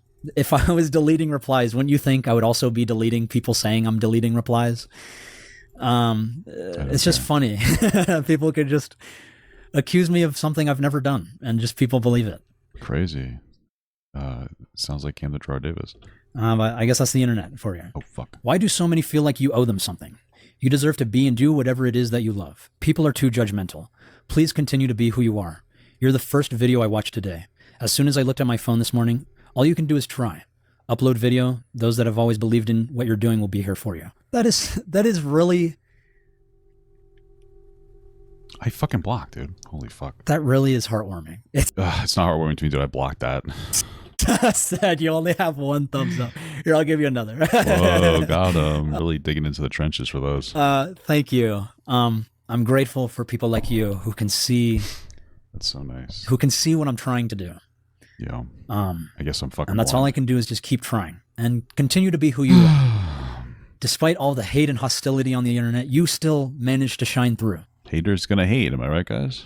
And I'm very grateful for you. Please respond, Max, because what breed is your dog? It's the cutest. Thank you. So I have 4 very good dogs that I love with all of my heart. First one is Ruby. She will always be my baby. I rescued her in Dallas when she was a puppy. She is currently 4. What the fuck is this? Do we? Oh my! I'm gonna put this on double speed just to get through this. What the fuck? I don't care about your dogs, dude. 4 years old and is a German Shorthair mix. She is very anxious but extremely loyal. One of the best guard dogs I could ask for. Whoa. Second was Mr. Ross. He is an elder dog that I rescued in Houston. He is a husky mix. He has a curly ear and almost none of his teeth. He sheds a lot of hair and I have to groom him almost every week. I don't know anything about his Spencer was right. past. I don't even know how old he is, but he is one of the sweetest and most handsome gentlemen I have ever gotten the pleasure to know. He is currently housed with my mother, who is taking very good care of him. Third was Lottie. She is a desert dog that I rescued in El Paso. I was told she was a German Shepherd, but she never grew. So maybe she's mixed with a wholesome Chihuahua. doggo. She definitely hell yeah, dude. has the attitude, but she makes the funniest faces and does the silliest shit I've ever seen. Where is it? Crazy. But don't let her size fool you, because she's the most dominant. But she's so loving once you get to know her. And fourth was Belfgor. And this is where our story comes full circle. Jesus. And I died. Belfgor represents the closing chapter for this part of my life. Why? Is it a dog? And here's the very reason why It's MamaMax's dog, or whatever, the other girl's Aunt Spencer. Finally able to make this video. It all began when Spencer asked if I could help her get a service dog. I've always believed dogs are among the most loving companions, and I thought one— A service dog? It's not a fucking service dog. The fuck? It's just a dog that she wants to claim as an emotional support animal. could help her learn responsibility and heal emotionally. So I agreed. Since we couldn't afford the steep cost of a trained service dog, we made a deal. Spencer would raise and train one herself. She found the breed she wanted, and soon after, we brought home this beautiful boy, Belfgor. What? Okay. At first, Spencer did a decent job taking care of him, but as her awareness campaign gained traction— How the fuck would she even... How would she even do that? How would she even train the dog? What training does she have to train the dog? What? She became increasingly consumed by the gossip and drama surrounding her, and slowly she began neglecting Belfgor. I stepped in, taking over his care, and over the course of that year, Belfgor and I formed an unbreakable bond. I loved him deeply and wanted to keep him. But when Spencer's behavior led to her eviction from our household, I felt obligated to honor our original agreement, and I let her take him. Instead of keeping him, however, Spencer raised money on Facebook to send him across the country to a friend who would train him as a service dog, and on August 14th, 2024, we forced him into a crate in the back of the animal transport. I said my final goodbye, my heart breaking as I watched him disappear. This felt like the worst thing I'd ever done in my Why don't you just keep him? entire life. I raised Belfgor as if he were my own. This was his home. Now, confused and terrified, he was being ripped away from everything he knew and loved. I could only imagine his fear and discomfort during those 3 long days of travel. When he finally arrived at his destination, I tried to make peace with the fact that his life was no longer in my hands. But as time passed, Spencer stopped updating us about him. Days turned into weeks, then months, and my worry grew into despair. I missed him terribly and had no idea how he was even doing. Then one day, I noticed that a survivor of Camden, and the very same dog trainer now caring for Belfgor, was online. I reached out. Hey, how's Belfgor doing? Spencer hasn't shared much about him, but we've been thinking about him and just wanted to check in. If he needs any help with food or meds, let us know. We'd be happy to support however we can. We miss the big guy. To my relief, she responded. Belfgor was okay. I soon learned that Spencer hadn't been keeping in touch with her, and that Belfgor might not even be suitable for service work. I told the trainer I'd be more than happy to take Belfgor back. Oh, you mean the person that doesn't even have their fucking high school GED might not be suitable for his training? Wow. If Spencer no longer wanted him. She explained to me that Spencer was considering rehoming him, so I immediately made my claim. But when the trainer informed Spencer of my intentions, she fought back. I sent a formal letter to both Spencer and the trainer, asserting my legal ownership over Belfgor. All his paperwork was under my name. Spencer retaliated, threatening a restraining order if I didn't back down. Then came some devastating news. Belfgor had run away from a dog sitter and was now in the custody of an animal shelter. The fuck did she afford a dog sitter? The trainer assured me this was my best chance to reclaim him. But before I could act, Spencer sent me a cease and desist letter, trying to prevent the shelter from releasing Belfgor to me. I fired back with my own cease and desist, declaring my rightful ownership and my determination to bring him home. Spencer's threats wouldn't stop me. I was going to get my dog back, no matter what. The end of this video is him talking about how good of a guy he is because he got a dog back. That's fucking awesome.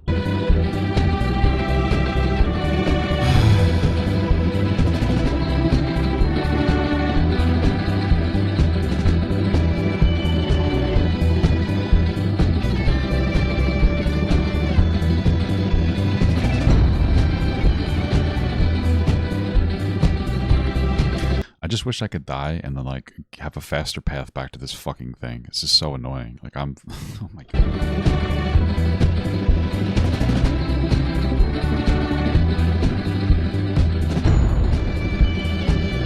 Do you seriously take a video of you crying while you're driving to pick up a dog?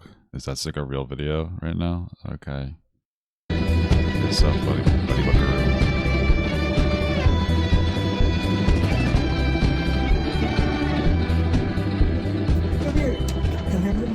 Come here, buddy. You remember me? Yeah. Yeah. Oh, I missed you, buddy. I missed you, buddy. Oh, good boy. Good boy. I am beyond happy right now. Wow. He recognized me out here. I wish I'd recorded it. He's not in great shape either. Like he looks really hungry. Happy boy, happy boy. No, buddy, no, buddy. No, buddy, don't do that.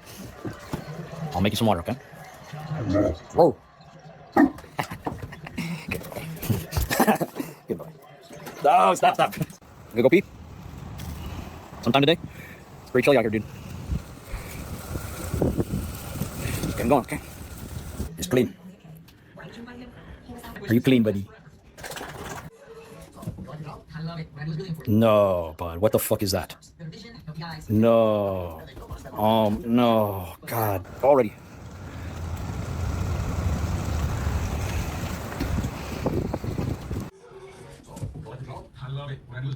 Good morning, Belf.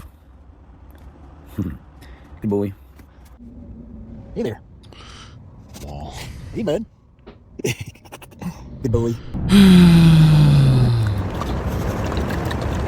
So you wouldn't pick up your dog for the video? I don't understand what's happening. This is stupid. Evil or sinister, but it means that there are lots of different people in it who have different agendas. Just waiting for him to poop. These technologies we should have everything, not just here, but in the rest of You think he documented this to piss Spencer off? Probably. the world. Spend a lot of Did he do this over Christmas time? their times drinking wine to like survive, assuming we Was he holding on to this video for fucking 5 months? What the fuck? can distribute benefits of these technologies. Please poop. Please pee. Please poop. Freezing. Please pee. It's Yummy. freezing. I gotta go poopies. At least in my learning, but I think I learned very well from like... I don't know if y'all can hear, but he's peeing. Finally. For the first time all day. Good boy. Hey, buddy. Hey. Hey, mister. Hey, mister. Good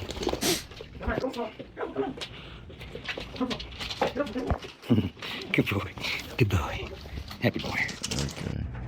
Come here. Good. Come here. No. No.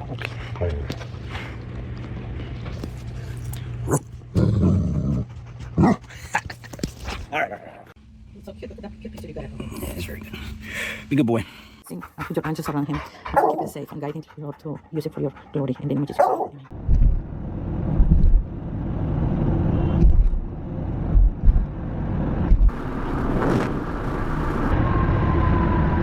Hey, dogs. Hey, dogs. I'm dead. Fuck. Can't see shit. So to finish answering your question, Belfgor is a Great Dane Labrador mix. He's just over 100 pounds of love and affection. He enjoys going on car rides, as long as he's not cramped in a small crate with over 1,000 miles of driving, and he's been making a lot of friends at the local dog park. He's super strong and can fuck shit up like nobody's business, but after some training, he's been a gentle giant ever since. I love him so much, and I'm beyond grateful to have him back. I'm so grateful for all of you who believed in me and waited patiently for me to give my side. But I don't blame you if you believed in all of the rumors. There's a lot What are you talking about? You gave your side like twice already. What is he talking about? of effective storytellers here on YouTube, and it's actually quite impressive how many theories can revolve around me when I really don't think I'm that interesting. But it's kind of cool. You certainly do think you're very interesting. That's why you do what you do. Cool, I guess, to have some level of infamy. I'm sure you guys have thousands of more questions now, but don't worry, this video is only the first of a much larger project. And there's a lot of shit to clean up. You know, some people like to make up shit. Some people like to shit on other people. Some people like to bury their shit. But me, I just want to clean up all this shit. Because there's a lot of shit out there. Looks like you waited a little too long to clean that poop up. Thank you all so much for watching. Also, wiping it up with your hands. Why don't you have like a dog, like a pooper scooper? Video. This guy's a weirdo. And I'll be seeing you very soon. Hope not. Toodles. Alright. Well, this video is fucking terrible. And I hope we never interact with this guy ever again. Although we should probably finish the roll. I want to see the B-roll, just in case something else happens. You never know. I feel like I could smell dog shit now that I fucking showed it on the screen. I gotta beat this fucking Ungo Bungo guy or whatever the hell his name is. What is his name? I don't know. What the fuck? Alright, it looks like that's it. This is fucking stupid. It's all Patreon bullshit. Cool. Great video.